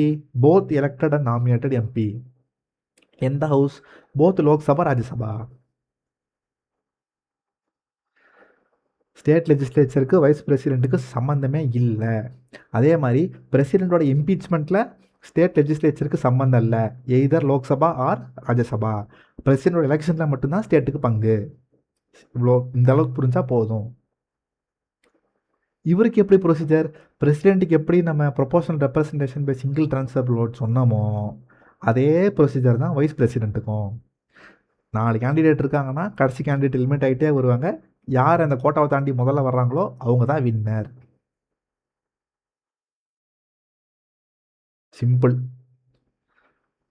இந்த டிஃபரன்ஸ் பிட்வீனை கரெக்டாக ஞாபகம் வச்சுக்கிட்டோம்னா ஈஸியாக போட்டுடலாம். இதை நீங்கள் லக்ஷ்மிகாந்த் புக்கில் படிச்சிங்கன்னா சத்தியமாக புரியாது, நிறையா இருக்கும். சிம்பிளாக 4-5 பாயிண்டில் முடிச்சிட்டோம். ஓகேவா? அடுத்து இவங்க தான் வந்து வைஸ் பிரசிடென்ட் செலக்ட் பண்ணக்கூடிய எலக்டோரல் காலேஜ். சரி, இப்போது வைஸ் பிரசிடெண்ட்டும் பிரசிடெண்ட் மாதிரியே இந்த பதவியும் ஆஃபீஸ் ஆஃப் ப்ராஃபிட் கிடையாது. மேலே சொன்னோமா, president, vice president, governor, minister, இந்த 4 பதவியும் ஆஃபீஸ் ஆஃப் ப்ராஃபிட் கிடையாது. சப்போஸ் ஒருத்தர் வந்து எலெக்ஷன் கமிஷனராக இருக்கிறாரு, ஒரு கவர்மெண்ட்டுக்கிட்ட சம்பளம் வாங்குகிற பதவியில் இருக்கிறாரு, அவர் வைஸ் பிரசிடெண்ட் ஆக முடியும்னா அந்த பதவியை விட்டுட்டு தான் வரணும், அவரும் ஆஃபீஸ் ஆஃப் ப்ராஃபிட்லேயே இருக்கக்கூடாது. சரி, இவருக்கு சம்பளம் எப்படி சார்? வைஸ் பிரசிடெண்ட்டும் சொல்கிறீங்க, இவர் தான் ராஜ்யசபாவோட சேர்மேன்னு சொல்கிறீங்க, அப்போ இவருக்கு 2 சம்பளமா? அப்படின்னா அவருக்கு வைஸ் பிரசிடெண்ட்ன்றதுக்கு சம்பளமே கிடையாது. சேர்மன் ஆஃப் ராஜ்யசபாவாக தான் சம்பளம் வாங்குவார். சப்போஸ் பிரசிடென்ட் இல்லை, அப்போ என்ன ஆகும்? வைஸ் பிரசிடென்ட் பிரசிடெண்ட்டை ஆக்ட் பண்ணுவார். அப்போது அவருக்கு பிரசிடென்ட் சம்பளமும் வரும், வைஸ் பிரசிடென்ட் சம்பளமும் வருமானா? வராது. இப்போ அவர் என்னவா இருக்கார்? பிரசிடெண்ட்டாக இருக்காரா? அப்போ அவருக்கு அந்த சம்பளம் மட்டும்தான் வரும். எப்படி பார்த்தாலும் வைஸ் பிரசிடென்ட்டுக்கு வைஸ் பிரசிடென்ட்டுன்ற சம்பளம் வராது. எய்தர் அவர் பிரசிடென்ட் ஆக்ட் பண்ணால் பிரசிடென்ட்டோட சம்பளம் வரும், சேர்மன் ஆஃப் ராஜ்யசபா ஆக்ட் பண்ணால் சேர்மன் ஆஃப் ராஜ்யசபாவோடைய சம்பளம் வரும். சிம்பிள். சப்போஸ் அதான் அவர் எப்பப்பெல்லாம் பிரசிடென்ட் ஆக்ட் பண்ணுவார்? பிரசிடென்ட் எப்போல்லாம் இல்லையோ, அதாவது அவர் செத்துட்டாரு, இல்லை தூக்கிட்டாங்க, இல்லை அவர் ஒரு 10 நாள் நான் ஃபாரின் போயிட்டு வரேன் நீ பார்த்துக்கப்பா, ஆப்சன்ஸ், இல்லை சிக்னஸ் ஹாஸ்பிட்டல் அட்மிட் ஆகிருக்காரு.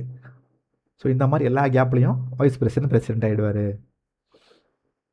பிரசிடென்ட் ஆகிட்டாருன்னா ராஜ்யசபாவோட சேர்மனாக இருப்பாரா? இருக்க மாட்டார்.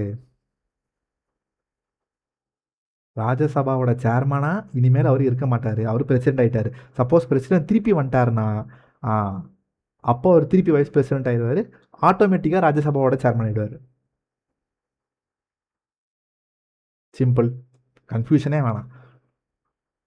வைஸ் பிரசிடெண்ட்டாக இருந்தால் மட்டும்தான் அவர் ராஜ்யசபாவோட சேர்மன். பிரசிடென்ட் ஆகிட்டார்னா இல்லை. நெக்ஸ்ட்டு என்ன, இவருக்கு என்ன குவாலிஃபிகேஷன்? இவருக்கும் Indian citizen, 35 years, Rajya Sabha member ஆகணும், பிரசிடென்ட்டு லோக்சபா மெம்பர் ஆகணும். இவர் ராஜ்யசபா மெம்பர் ஆகிறதுக்கான எல்லா குவாலிஃபிகேஷனும் இருக்கணும். அடுத்தது நோ ஆஃபீஸ் ஆஃப் ப்ராஃபிட், அதான் கவர்மெண்ட்டு கீழே எந்த சம்பளமும் வாங்கக்கூடாது. இப்போ இங்கே கம்பேரிசன் காட்டுறேன். இவர் சிட்டிசன் ஆஃப் இந்தியாவா? President, vice president citizen of India. President 35 years, இவரும் 35 இயர்ஸ். இவர் qualified to be a Lok Sabha MP, இவர் qualified to be a Rajya Sabha MP. இவருக்கும் ஆஃபீஸ் ஆஃப் ப்ராஃபிட் கிடையாது, இவருக்கும் ஆஃபீஸ் ஆஃப் ப்ராஃபிட் கிடையாது, எல்லாமே சேம். ஸோ அதான் 2 பேரையும் கம்பேர் பண்ணி படிக்கிறப்போ நமக்கு இந்த சாப்டர் ஒரு கஷ்டமாகவே தெரியாது, ஈஸியாக இருக்கும். ஓகேவா? நெக்ஸ்ட்டு சரி, இப்போ பிரசிடெண்ட்டை தூக்கிறதுக்கு லோக்சபா ராஜ்யசபா ரெண்டுமே சேர்த்து செயல்பட்டுச்சு. ஒரு ஹவுஸு இனிஷியேட் பண்ணுச்சுன்னா செகண்ட் ஹவுஸு இன்வெஸ்டிகேட்டிங் ஹவுஸாக இருக்கும் எங்கள் பிரசிடெண்ட்டில். வைஸ் பிரசிடெண்ட்டில் என்ன கதை? ஒரே ஒரு ஹவுஸ் தான் பவர், ராஜ்யசபா. லோக்சபாக்கு இதில் எந்த ஒரு இதுவுமே கிடையாது, ஒன்லி ராஜ்யசபா. அப்போது ராஜ்யசபாவுக்கு ஹையஸ்ட் பவர் இருக்குன்றதுக்காக லோக்சபாவுக்கு ரோலே இல்லையானா அப்படி கிடையாது. இந்த பில்லை இனிஷியேட் பண்ணுறதோட பவர் ராஜ்யசபா. ராஜ்யசபா நினச்சா ஸ்டார்ட் பண்ணலாம். அப்போ லோக்சபாக்கு என்ன பவர்? ஜஸ்ட் சிம்பிள் மெஜாரிட்டியில் பில்லை பாஸ் பண்ணணும், அவ்வளோதான். கொஞ்சம் டீட்டெயில்டாக உள்ளே போய் பார்ப்போமா? இதை மட்டும் உள்ளே போய் பார்த்துருவோமா? So procedure for removal of vice president என்னென்னா, ராஜ்யசபாவில் தான் இந்த ப்ராசஸ் ஸ்டார்ட் ஆகும். ஒன்று, இவருக்கும் பிரசிடென்ட் மாதிரியே 14 நாள் நோட்டீஸ் கொடுக்கணும். 1/4 சைன் பண்ணி கொடுக்கணுமா? தேவையில்ல. அப்போது ராஜ்யசபா தான் ஸ்டார்ட் ஆச்சு. ராஜ்யசபாவில் எஃபெக்டிவ் மெஜாரிட்டியில் இந்த பில் பாஸ் ஆகணும். பாஸ் ஆகி லோக்சபாவுக்கு வருமா? லோக்சபாவில் சிம்பிள் மெஜாரிட்டி 50+1, வெரி சிம்பிள் மெஜாரிட்டியில் பாஸ் ஆனால் போதும். அப்போ லோக்சபாவில் ஜஸ்ட் சிம்பிள் மெஜாரிட்டி தேவை, அவ்வளோதான். ஆனால் ராஜ்யசபாவில் எஃபெக்டிவ் மெஜாரிட்டி வேணும். இதுதான் வைஸ் பிரசிடெண்ட்டை ரிமூவ் பண்ணுறதுக்கான ப்ராசஸ். அடுத்தது எங்கே விட்டோம்?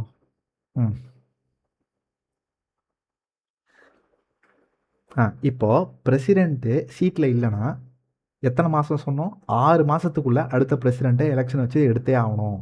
அந்த கேப்பில் வைஸ் பிரசிடெண்ட்டாக இருப்பார். சப்போஸ் அவர் ரிட்டையர் ஆக போகிறாருன்னா ரிட்டையர்மெண்ட்டுக்கு 6 மாதத்துக்கு முன்னாடியிலேருந்தே எலெக்ஷன் வச்சு ஸ்டார்ட் பண்ணிடணும். எப்படி பார்த்தாலும் 6 மாதம், 6 மந்த்ஸுன்றது கான்ஸ்டியூஷனில் வெளிப்படையாக சொல்லியிருக்குது. அது மாதிரி வைஸ் பிரசிடெண்ட்டுக்கு ஏதாவது சொல்லியிருக்கானா? எதுவுமே சொல்லலை. ஆஸ் சூன் ஆஸ் பாசிபிள்னு சொல்லியிருக்கு. எவ்வளோ சீக்கிரம் முடியுமோ அவ்வளோ சீக்கிரத்தில் ஒரு வைஸ் பிரசிடெண்ட்டை செலக்ட் பண்ணுங்க. பிரசிடெண்ட்டுக்கு சொன்ன மாதிரி 6 மாதன்ற வேர்டு இங்கே மென்ஷன் பண்ணலை. சரி, பிரசிடெண்ட் எப்படி புதுசாக வரவருக்கு 5 வருஷம் கொடுத்தாங்க, முழு 5 வருஷம். வைஸ் பிரசிடெண்ட்டுக்கு இவருக்கும் 5 வருஷம். பிரசிடெண்ட் மாதிரியே தான். என்ன அங்கே 6 மாதம்னு சொல்லியிருக்காங்க, இங்கே 6 மாதம்னு சொல்லலை. அவ்வளோதான் வித்தியாசம். சிம்பிளாக இருக்கா? அடுத்தது, இப்போது ஏதோ ஒரு கன்ஃபியூஷன் வருது. இந்த பிரசிடெண்ட்டோட எலெக்ஷன்லேயும் சரி, வைஸ் பிரசிடெண்ட்டோட எலெக்ஷன்லேயும் சரி, ஏதோ ஒரு கன்ஃபியூஷனாக இருக்குது, முடிவு பண்ணவே முடியல அப்படின்னா சுப்ரீம் கோர்ட்டோட டெசிஷன் தான் ஃபைனல். பிரசிடெண்ட்டோட எலெக்ஷன்லேயும் வைஸ் பிரசிடெண்ட்டோட எலெக்ஷன்லேயும் ஏதோ ஒரு சந்தேகம் இருக்குன்னா சுப்ரீம் கோர்ட் என்ன சொல்லுதோ அதுதான் ஃபைனல். ஒரு உதாரணத்துக்கு, நான் ஒரு பிரசிடெண்ட், இன்னைக்கு பிரசிடெண்ட் ஆகிட்டேன். நான் ஃபைல்லாம் சைன் போட ஆரம்பிச்சிட்டேன். நான் சில பல ஆக்ட்ஸ் எல்லாம் பாஸ் ஓகே ஓகே அப்படின்னு சொல்லிட்டு சைன் போட ஆரம்பிச்சிட்டேன். திடீர்னு என்ன பண்ணுறாங்க, என்னோட எலெக்ஷனில் டவுட் வந்தது. சுப்ரீம் கோர்ட்டும் இதில் தப்பாக தான் இருக்குது, சரியில்லை, இவரை தூக்குங்கன்னு சொல்லிட்டாங்க. ஸோ அப்போ என்ன பண்ணுறாங்க, லோக்சபா ராஜ்யசபா 2 பேரும் ஸ்பெஷல் மெஜாரிட்டியில் என்ன தூக்கிட்டாங்க. அப்போ நான் இத்தனை நாள் கையெழுத்து போட்டதெல்லாம் செல்லுமா? செல்லும். நான் என்னென்ன ஃபைலில் சைன் போட்டு நான் தப்பாக எலெக்ட் ஆகி வந்திருக்கலாம், அதுக்காக நான் சைன் போட்டது செல்லாதுன்னா சொல்ல முடியாது. நான் பண்ணது தான். இதையும் ஞாபகம் வச்சுக்கணும். நான் தப்பான வகையில் பிரசிடெண்ட்டாக வந்திருக்கலாம், ஆனால் வந்துட்டேன். பின்னாடி கண்டுபிடிச்சி என்னை தூக்கிட்டாங்க. அதுக்காக நான் இத்தனை நாள் சைன் பண்ணதெல்லாம் இல்லைன்னு ஆகிடாது, அது வேலிடு தான் அப்படின்னு யார் சொல்லியிருக்கா? சுப்ரீம் கோர்ட்டு சொல்லியிருக்கு, கான்ஸ்டியூஷனும் சொல்லியிருக்கு. அடுத்தது, ஒரு பிரசிடெண்ட்டுக்கு வேறு என்னென்ன பவர்ஸ்லாம் இருக்குது அப்படின்னா, பார்டனிங் பவர். பாடன், இது எங்கேயும் கேள்விப்பட்ட மாதிரியா இருக்கே. ஆரியா சொல்லுவார் தண்ணிக்குள்ளே, பாடேன் மச்சான் உன்னை பாட சொல்கிறாடா. அதான். ஸோ பார்டன்னா மன்னிப்பு. எதுலேருந்து மன்னிப்பு? கோர்ட் எனக்கு ஒரு தண்டனை கொடுத்துருக்கோம், அந்த தண்டனையிலேருந்து எனக்கு ஒரு விடுவிப்பு. ஸோ அது ஒரு 5 டைப் இருக்குது. பார்டன்னா ஃபுல் ஃப்ரீ. கோர்ட் எனக்கு தூக்கு தண்டனை கொடுத்துருச்சு, பிரசிடெண்ட்டுக்கு நான் மனு போடுறேன், பிரசிடெண்ட் நான் தப்பே பண்ணல, தெரியாமல் இந்த மாதிரி தப்பாக கொடுத்துட்டாங்க, காப்பாற்றுங்கண்ணா. பிரசிடெண்ட் நினச்சா கோர்ட்டு கொடுத்த தூக்கு தண்டனையை ரத்து பண்ணிவிட்டு எனக்கு தண்டனை இல்லாமல் பண்ண முடியும். அதான் பார்டன். பார்டன்னா என் மேலே எனக்கு கொடுத்துருக்க தண்டனையை சுத்தமாக தொடச்சி தூக்கி எறியறது. நீ ஃப்ரீ, நீ போகலாம், நீ ஜெயிலுக்கே போகாத ஒரு ஆள் எப்படியோ அது மாதிரி இப்போ நான். எவ்வளோ பெரிய பவர் பாருங்கள். அதான் பார்டன். நான் பண்ண பாவத்தை என்னை மன்னிச்சிட்டாரு, பார்டன், எக்ஸ்கியூஸ் பண்ணிட்டாரு. கம்யூட்டேஷன் அப்படின்னா இது ஈஸியாக நான் வச்சுக்கலாம். கம்யூட்டேஷன் கம்மி. கம்மி என்ன கம்மி? எனக்கு கொடுத்துருக்க உச்சபட்ச தண்டனையை ஒரு சாஃப்டான தண்டனையாக மாற்றிக்கிறேன். எப்படி? ஒரு தூக்கு தண்டனை மரண தண்டனை கொடுத்துருக்காங்க, ஆயுள் தண்டனை, கடைசி நான் சாவ போகிறேன், அதை நான் ஆயுளாக மாற்றிக்கலாம். என்னை தூக்கில் போடாதீங்க, ஜெயிலில் வைங்க, உயிரை எடுக்காதீங்க, இருக்கட்டும். ஸோ பெரிய பனிஷ்மெண்ட்லேருந்து கம்மி பனிஷ்மெண்ட், அதான் கம்யூட்டேஷன். பனிஷ்மெண்ட்டை கம்மி பண்ணுறது. அடுத்து ரெமிட். ரெமிட் அப்படின்னா டைமை குறைக்கிறது. நான் 10 வருஷம் ஜெயிலில் இருக்க வேண்டியவன் 5 வருஷம் இருந்தால் போதும்னு பிரசிடெண்ட் நினச்சா மாற்றலாம். Remit, reduce the time. RR, remit reduce. எது ரெடியூஸ்? டைம் ரெடியூஸ், அதான் ரெமிட். அப்போது ரெஸ்பைட் அப்படின்னா என்னென்னா, ஒரு ஸ்பெஷல் கேஸ். ஃபார் எக்ஸாம்பிள், எனக்கு உடம்பு சரியில்லை, எனக்கு ஹார்ட் அட்டாக். அப்போது இவர் பாவம் இப்போ நோயாளியாக இருக்கிறாரு, அதனால் அவருக்கு பனிஷ்மெண்ட்டை கம்மி பண்ணுங்க. ப்ரெக்னென்ட், கர்ப்பிணி பெண்ணாக இருக்கிறாங்க, இவங்க ஜெயிலில் இருந்தால் நல்லா இருக்காது, பிறக்க போகிற குழந்தைக்கு அது நல்லது இல்லை, சரி 5 வருஷம் பனிஷ்மெண்ட்டா, 1 வருஷம் மட்டும் ஜெயிலில் இருந்துட்டு போட்டோம், அப்படி கம்மி பண்ணுறது. எதனால் கம்மி பண்ணாங்க? ஒரு ஸ்பெஷல் சுச்சுவேஷனால் கம்மி பண்ணாங்க. அதுக்கு பேர் என்ன? ரெஸ்பைட். ரெமிட்னா டைமை குறைக்கிறது. ரெஸ்பைட்னா ஒரு ஸ்பெஷல் சுச்சுவேஷனால பனிஷ்மெண்ட்டை குறைக்கிறது. ரெப்ரிவ் அப்படின்னா டெம்பரரியாக உனக்கு இந்த பனிஷ்மெண்ட் இல்லை, ஒரு 2 மாதம் டைம் தரேன், அதுக்குள்ளே நீ பார்டனுக்கு அப்ளை பண்ணு அப்படின்னு சொல்கிறது. ஒரு குறிப்பிட்ட காலம் அவருக்கு வந்து ஒரு ரிலீஃப் கிடைக்கும், டெம்பரரி ரிலீஃப், அதுதான் ரெப்ரிவ். இந்த பவர்ஸ் எல்லாம் கவர்னருக்கும் இருக்கா? அதை நான் கவர்னர் வர்றப்ப சொல்கிறேன். ஆனால் இதுதான் 5 pardoning power of the president. என்னென்ன? Pardon, commutation, remit, respite, reprieve. அவ்வளோதான், 5 ஈஸியாக வச்சுக்கலாம். நெக்ஸ்ட் டே போமா? அவ்வளோதான். அடுத்தது, ஒரு யூனியன் கவர்மெண்ட்டோடைய, ஒரு யூனியன் எக்ஸிக்யூட்டிவோடைய பவுண்டரி என்ன அப்படின்னா 7th ஷெடியூலோட யூனியன் லிஸ்ட். ஒன்றும் இல்லை, சென்ட்ரல் கவர்மெண்ட் நினச்சா எந்தெந்த சட்டங்கள் கொண்டு வர முடியும்னா யூனியன் லிஸ்ட்டில் இருக்கிற சப்ஜெக்ட்ஸில். யூனியன் லிஸ்ட் எங்கே சொல்லியிருக்கிறாங்க? 7th schedule. அதில் உச்சகட்ச பவர் யாருக்கு இருக்குது? Union government, union executive. International laws அப்படின்னா இந்தியாவுக்கும் இன்னொரு கண்ட்ரிக்கும் ஒரு அக்ரிமெண்ட் சைன் பண்ணியிருக்கிறாங்கன்னா அது என்னதான் ஸ்டேட் லிஸ்ட்டில் வந்தாலும் பவர் சென்ட்ரலுக்கு போயிடும். ஒரு உதாரணத்துக்கு, போலீஸ்ன்றது என்ன? State list. ஆனால் இந்தியாவும் இங்கிலாண்டும் இந்த போலீஸ் சம்பந்தமாக ஒரு ஒப்பந்தம் சைன் பண்ணுறாங்க. இப்போது போலீஸ் ஸ்டேட் லிஸ்ட் தானே, ஸ்டேட் கவர்மெண்ட்டு தான் அந்த லிஸ்ட்டில் சட்டம் இயற்றணும்னு இருந்தது. இந்தியா இன்னொரு நாட்டோட சைன் பண்ணதுனால யூனியன் கவர்மெண்ட்டுக்கும் அந்த அதிகாரம் வந்துருச்சு. அதுதான் இன்டர்நேஷ்னல் லா. அடுத்தது, இது வரைக்கும் பிரசிடெண்ட்டை பார்த்தோம். அப்படியே கவர்னர் பார்த்தா ஈஸியாக இருக்கும். இப்போது ஒரு ஸ்டேட்டுக்கு கவர்னர்ன்றது கம்பல்சரி வேணும். There shall be a governor. அப்படின்னா கவர்னர்ன்ற ஆஃபீஸை டெமாலிஷ் பண்ண முடியாது. பிரசிடெண்ட்டில் சொன்னதே தான் இங்கேயும்.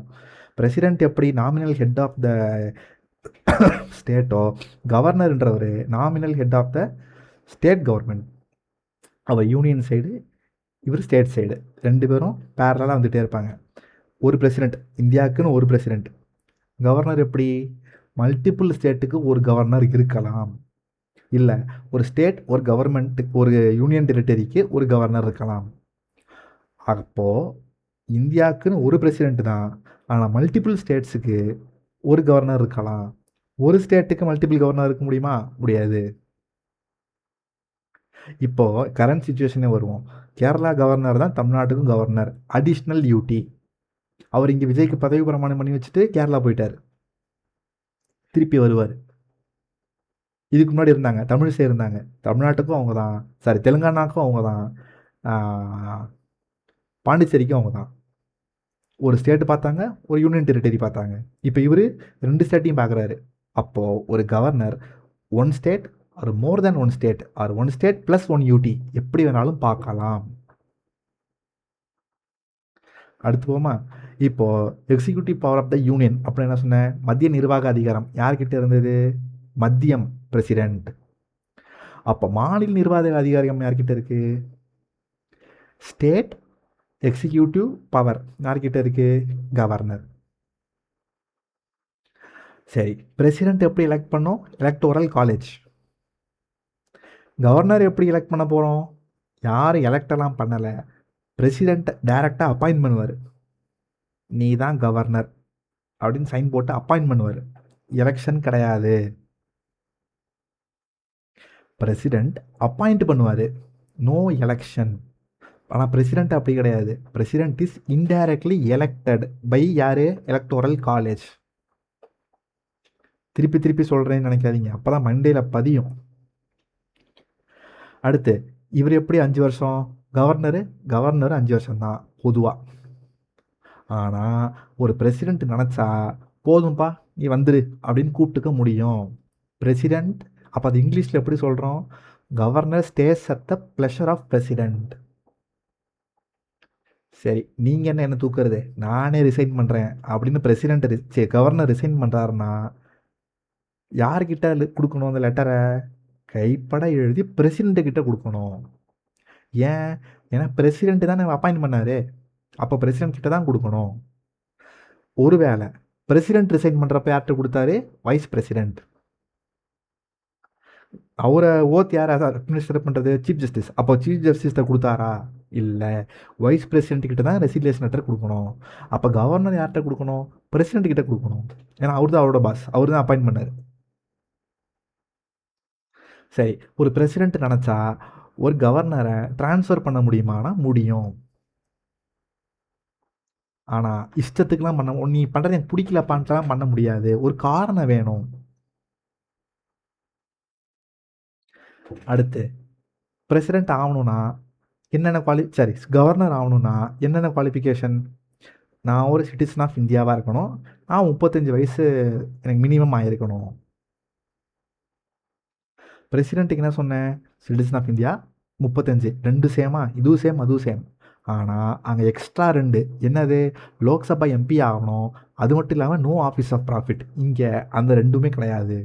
ஜஸ்ட்டு எந்த ஒரு இந்தியன் சிட்டிசன் 35 வயசு தாண்டினவராக இருந்தால் அவர் கவர்னர் ஆகலாம்.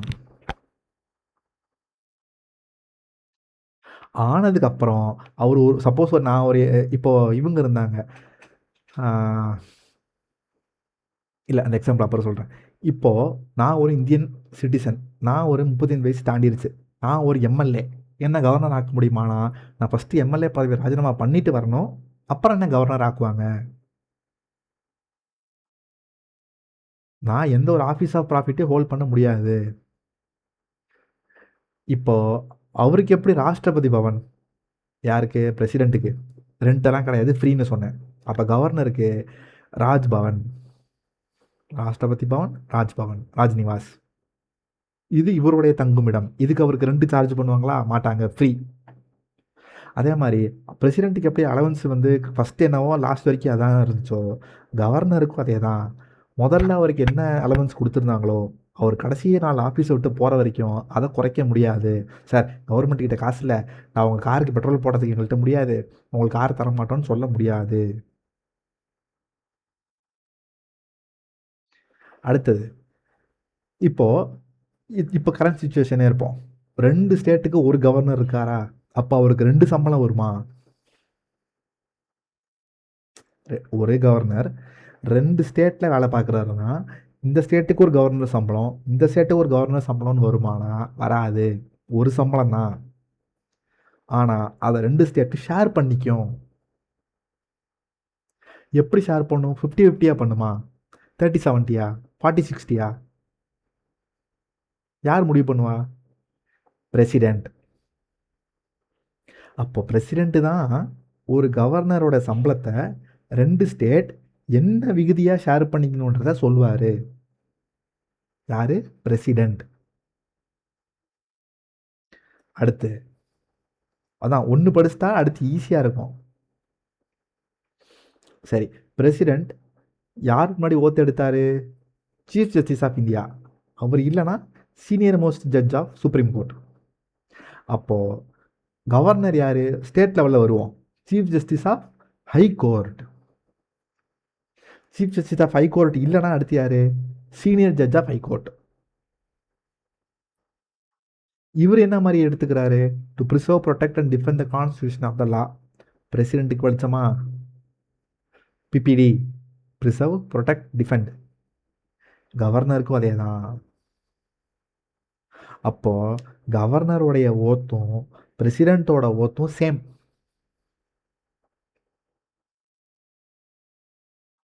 யார் முன்னாடி எடுத்துக்கிறாங்கன்றது மட்டும்தான் மாறுது. அவர் chief justice of supreme court, இவர் chief justice of high court. Chief justice of supreme court இல்லைனா யார்? Senior judge of supreme court. இங்கே யார்? Senior judge of high court. அவர் சென்ட்ரல் லெவல், இவர் ஸ்டேட் லெவல், அவ்வளோதான் வித்தியாசம். அடுத்து போமா? சப்போஸ் இப்போ பிரசிடென்ட் செத்துட்டாரு, அடுத்து யார் வருவா? பிரசிடென்ட். அடுத்த பிரசிடென்ட் வர வரைக்கும் வைஸ் பிரசிடென்ட் பிரசிடென்ட்டை ஆக்ட் பண்ணிட்டு இருந்தார். இங்கே கவர்னர் திடீர்னு செத்துட்டாரு, இல்லை கவர்னர் பதவியை விட்டு தூக்கிட்டாங்க, இல்லை கவர்னரு எனக்கு வேணாம்ப்பா அப்படின்னு ரிசைன் பண்ணி கொடுத்துட்டு போயிட்டாரு. இப்போ கவர்னர் சீட்டு காலி. இப்போ யார் அடுத்த கவர்னர்? வைஸ் கவர்னர் அப்படின்னு யாராவது இருக்காங்களான்னா அந்த மாதிரி யாரும் இல்லை. அப்போ யார் அடுத்து கவர்னராக இருப்பா அப்படின்னா பிரசிடென்ட் தான் சொல்லணும். ஏன்னா அவர் தான் பழைய கவர்னரே அப்பாயிண்ட் பண்ணார், அடுத்த கவர்மெண்ட்டையும் அவர் தான் அப்பாயிண்ட் பண்ண போகிறாரு.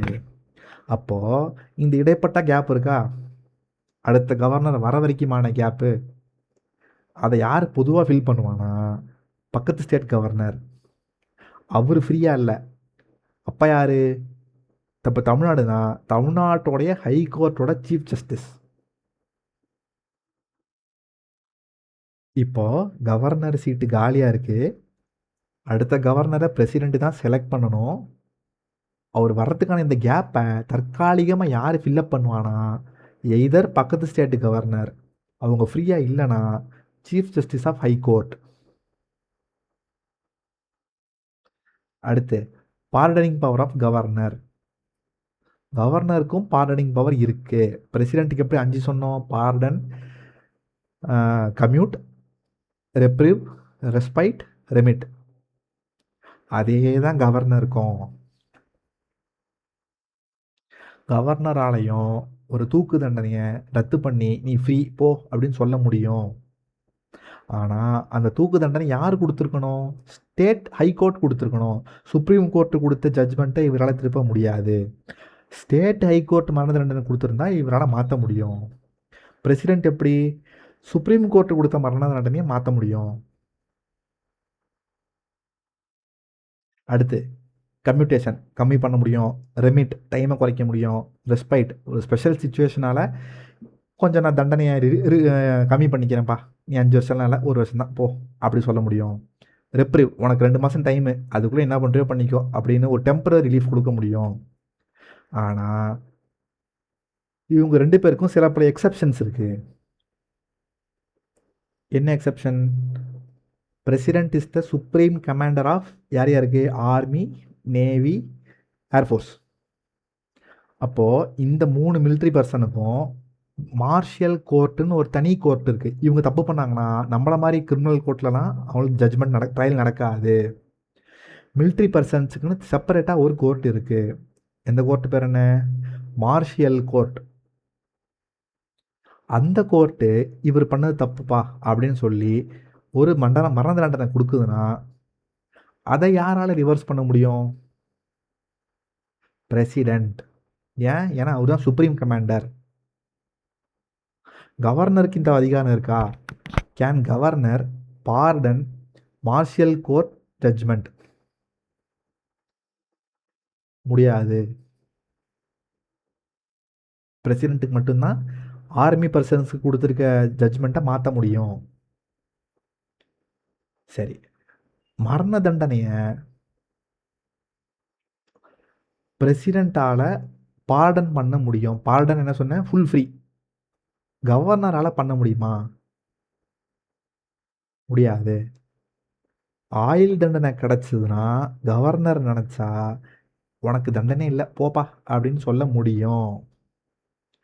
மரண தண்டனை கிடச்சிருச்சுன்னா முடியாது. அப்போ என்ன பண்ணணும், நீ சுப்ரீம் கோர்ட்டுக்கு அப்பீல் எடுத்துகிட்டு போகணும்.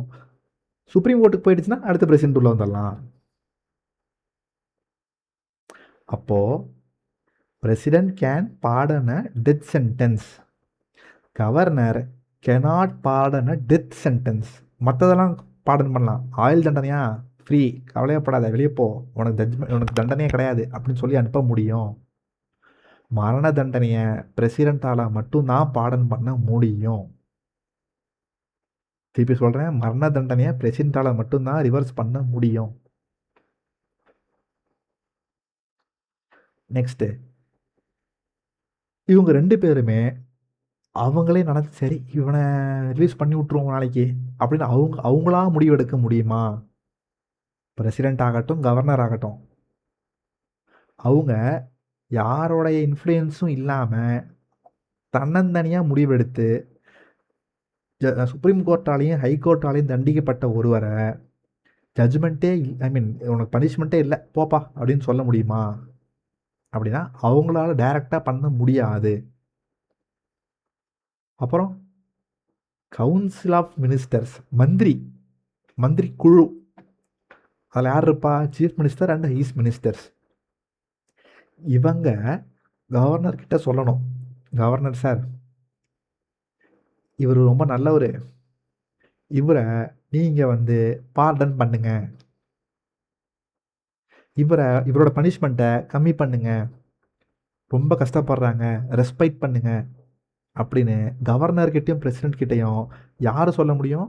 Council of ministers. Council of ministers release பண்ணு, ஐ மீன் பார்டன் பண்ணுனா பண்ணி தான் ஆகணும். பண்ணாத அப்படின்னா பண்ணக்கூடாது. அப்போ பிரசிடெண்ட்டுக்கு என்னதான் அதிகாரம் இருந்தாலும் கவுன்சில் ஆஃப் மினிஸ்டர்ஸ் சொல்லாமல் அங்கே எதுவும் நடக்காது. அப்போ ரியல் பவர் யாரு? Prime minister and his council of ministers. Nominal பவர்ன்றது யாரு? President and governor. Just sign தான். கவுன்சில் ஆஃப் மினிஸ்டர்ஸும் பிரைம் மினிஸ்டர் சீஃப் மினிஸ்டர் நினச்சா இந்த பாடன் கம்யூட் இதெல்லாம் பண்ண முடியும். நெக்ஸ்ட்டு அதான் இங்கிலீஷில் வந்து அதை எப்படி சொல்கிறேன்னா, நோ டிஸ்கிரிஷனரி பவர். அவங்க நினச்ச மாதிரிலாம் பண்ண முடியாது. எதாக இருந்தாலும் பிரைம் மினிஸ்டர் கிட்டேயும் கவுன்சில் ஆஃப் மினிஸ்டர்ஸ் கிட்டேயும் கேட்டுட்டு அவங்க என்ன சொல்கிறாங்களோ அதை தான் ஃபாலோ பண்ணணும். அடுத்து போமா.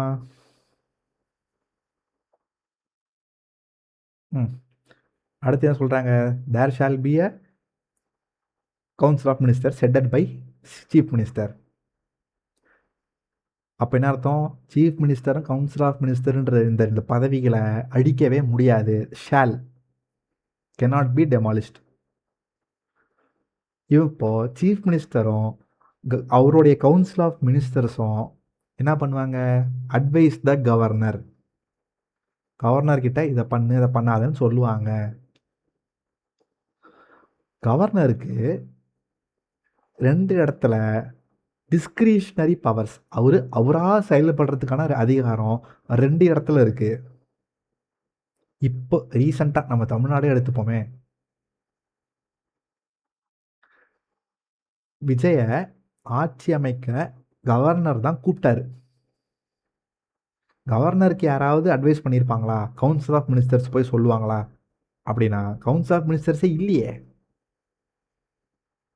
அப்புறம் எப்படி கவர்னர் விஜய் ஆட்சி அறிக்கை கூப்பிட்டாரு? ஸோ அது கவர்னரோடைய ஓன் டெசிஷன், அவருடைய டிஸ்கிரிஷன்.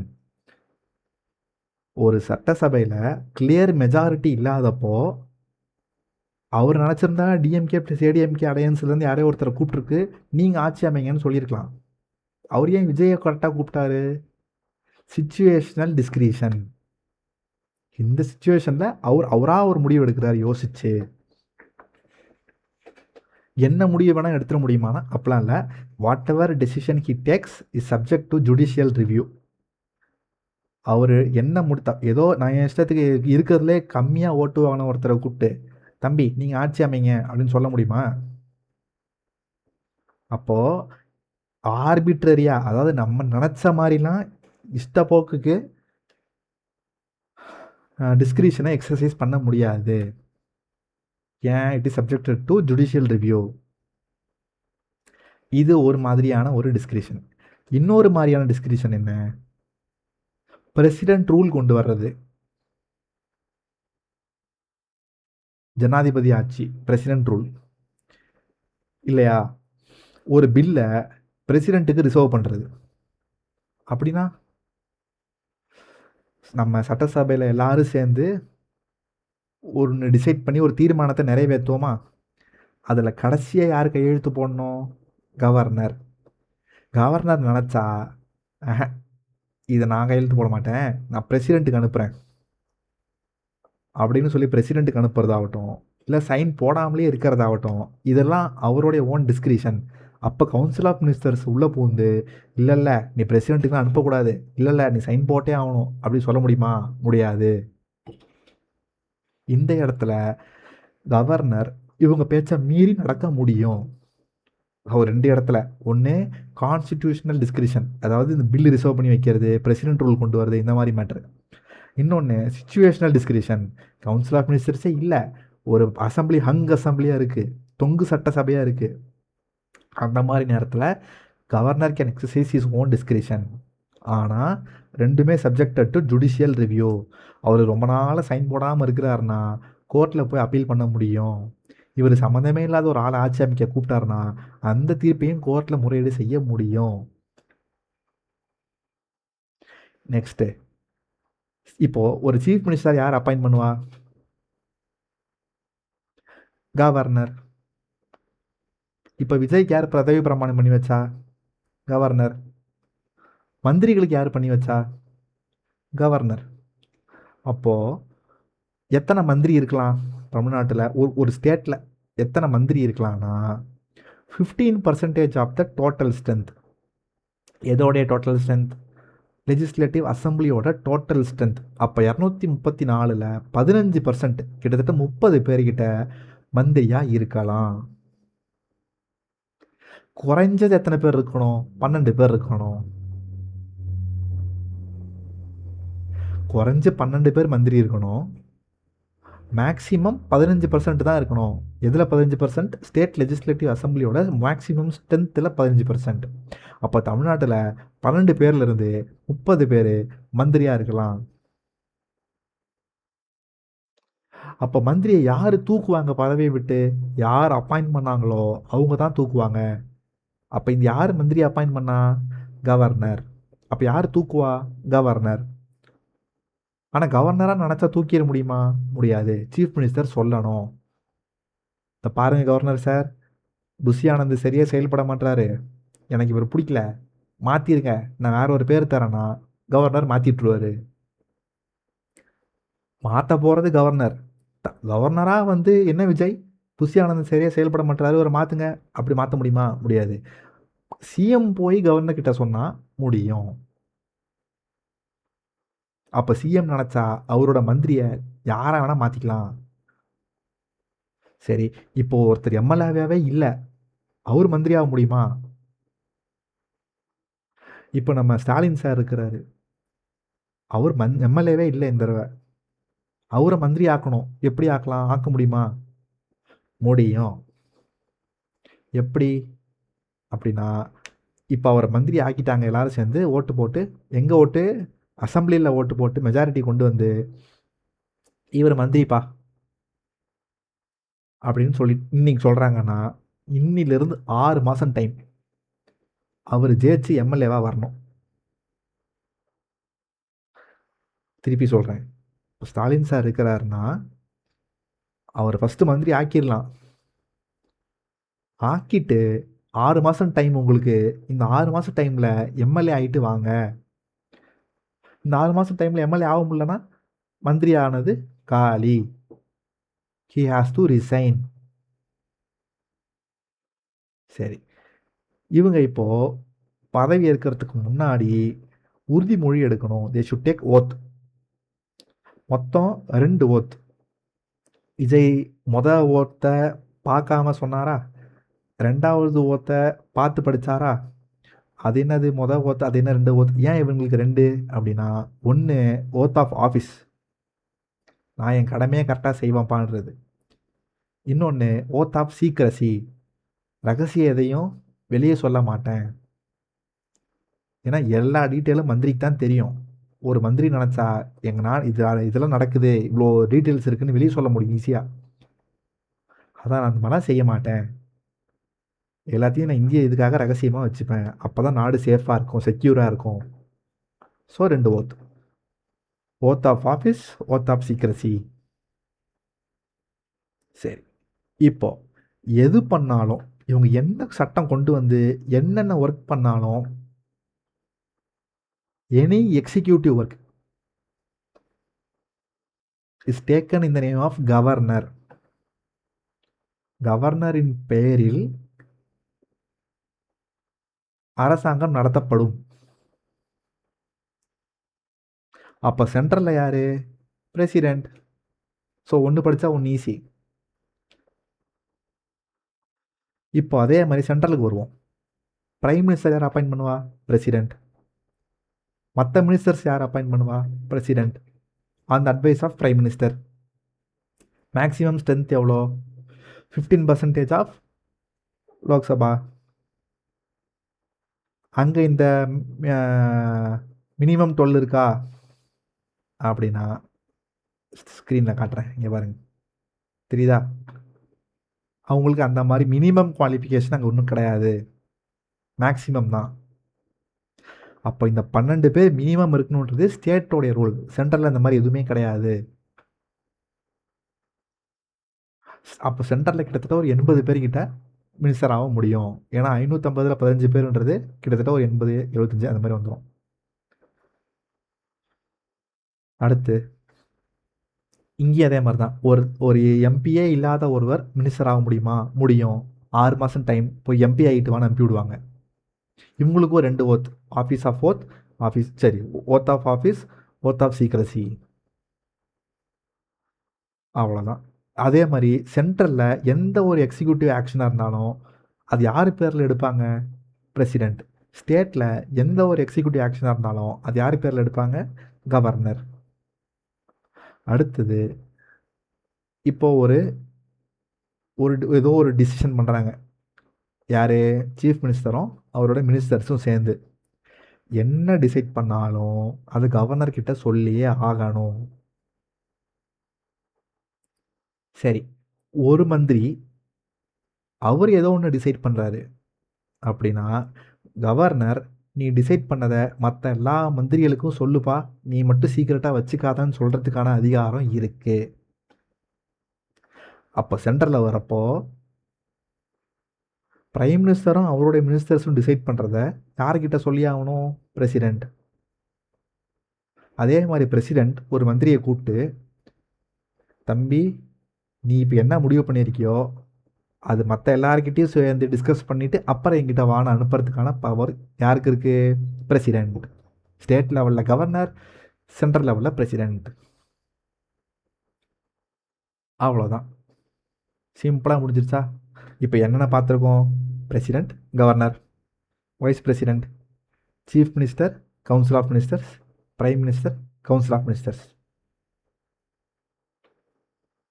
இவ்வளோத்தையும் பார்த்துட்டோம். அடுத்து என்ன பார்க்க போகிறோம்? இவங்க எப்படி எலெக்ட் ஆனாங்கன்னு பார்த்துட்டோம். Proportional representation by single transferable ஓட்டுனா என்னென்னு பார்த்தோம். ஒரு எம்எல்ஏவோட ஓட்டுனா என்னென்னு பார்த்தோம். ஒரு எம்பியோட ஓட்டோட வேல்யூ என்னன்றதை பார்த்தோம். அடுத்தது ஒரு பிரசிடெண்ட்டை எப்படி தூக்கலாம், ஒரு வைஸ் பிரசிடெண்ட்டை எப்படி தூக்குவாங்க, இம்பீச்மெண்ட் ப்ராசஸ் என்ன, அதுக்கு என்ன கிரவுண்ட்ஸு, அதை பார்த்துட்டோம். பார்டனிங் பவர் அதையும் பார்த்தாச்சு. எலக்டோரல் காலேஜ் பார்த்துட்டோம். வீட்டோ பவர் தான் லாஸ்ட். வீட்டோ பவர்னால் என்ன? ஒரு பில் சைன் பண்ணி வருது, எங்கே சைன் பண்ணி வருது? இப்போ பிரசிடெண்ட் கிட்ட போகிற பில்லாக இருந்தால் லோக்சபா, ராஜ்யசபா 2 பேரும் மெஜாரிட்டி பாஸ் பண்ணி, பிரசிடெண்ட் நீங்கள் கையெழுத்து போட்டால் இது சட்டமாக மாறிடும், படித்து பார்த்துட்டு போடுங்க அப்படின்னு அனுப்பும்போது பிரசிடெண்ட் நினச்சா எனக்கு இது பிடிக்கல, ஃபெயில் அப்படின்னு திருப்பி அனுப்ப முடியும். நீங்கள் 2 பேரும் பாஸ் பண்ண இந்த லா எனக்கு பிடிக்கல, இது ஆக்டே ஆகாது, ஃபெயில் அப்படின்னு அந்த பில்லை ரிஜெக்ட் பண்ணுறதுக்கு பேர் என்ன? Absolute veto. அப்சல்யூட், அதுதான் சுப்ரீம். எடுத்துகிட்டு போ, நீ இந்த பில்லு இதில் கிடையாது, வேஸ்ட் அப்படின்னு சொல்லி திருப்பி ஃபெயில் பண்ணி விட முடியும், ரிஜெக்ட் பண்ண முடியும். அதுக்கு பேர் என்ன? Absolute veto. அடுத்து சஸ்பென்சிவ் வீட்டோ. சஸ்பென்சிவ்னா கொஞ்ச நேரத்துக்கு டிலே பண்ண முடியும். எப்படி? எனக்கு இந்த பில்லு சரியாக படலை, நீங்கள் இந்த கரெக்ஷன்ஸ்லாம் மாற்றி எடுத்துகிட்டு வாங்கப்பான்னு திருப்பி கொடுக்க முடியும். இப்போ பில் எங்கே போயிடுச்சு? திருப்பி லோக்சபா ராஜ்யசபாவுக்கு போயிடுச்சு. லோக்சபா ராஜ்யசபாவும் இப்போ பிரசிடெண்ட் சொன்ன மாதிரி மாற்றி கொண்டு வந்தாங்கன்னா பிரசிடெண்ட் அக்செப்ட் பண்ணுவார். நாங்கள் மாற்றலாம் இல்லை, நீங்கள் சைன் போட்டு தான் ஆகணும்னு திருப்பி கொடுத்தா பிரசிடெண்ட் என்ன பண்ணுவார்? அப்படியே தூக்கி கிடப்பில் வச்சுருவார். அதுக்கு பேர் என்ன? Packet veto. ஸோ பிரசிடெண்ட் திருப்பி அனுப்புனார்னா கொஞ்ச நேரத்துக்கு அவர் டிலே பண்ணுறாரு, டெம்பரரியாக அது திருப்பி ரீஒர்க் நடக்கிறதுக்கு அனுப்பி விட்றாருன்னா சஸ்பென்சிவ் வீட்டோ. அப்படி திருப்பி வந்த பில்லை தூக்கி ஓரமாக எடுத்து வச்சுட்டாரு, நான் இதை ரிஜெக்ட்டும் பண்ண மாட்டேன், ஓகேவும் சொல்ல மாட்டேன், அது பாட்டு கிடக்கும் அப்படின்னா இன்ஃபைனைட் டிலே. அதான் அதுக்கு பேர் பாக்கெட் வீட்டோ. எடுத்து பாக்கெட்டில் ஒழிச்சு வச்சுக்கினாரு.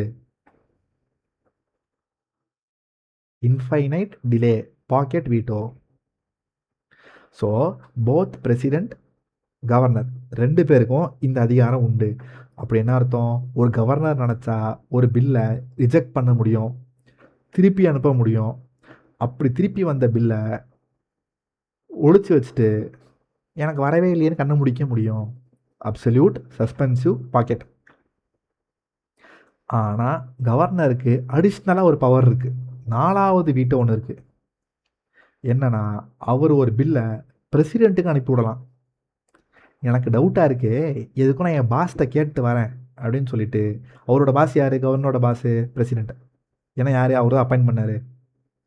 ஸோ பிரசிடெண்ட்டுக்கிட்ட இந்த பில்லை அனுப்பி விட்றேன் அப்படின்னு சொல்லி அனுப்பிட முடியும்.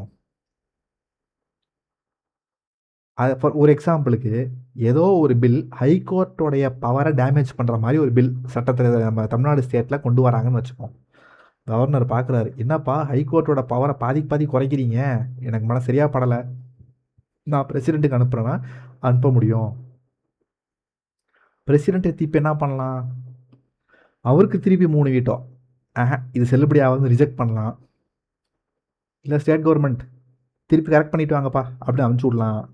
அப்படி கரெக்ட் பண்ணிட்டு வந்ததை பிரசிடெண்ட் தூக்கி கிடப்பில் போட்டு ஜாலியாக இருக்கலாம்.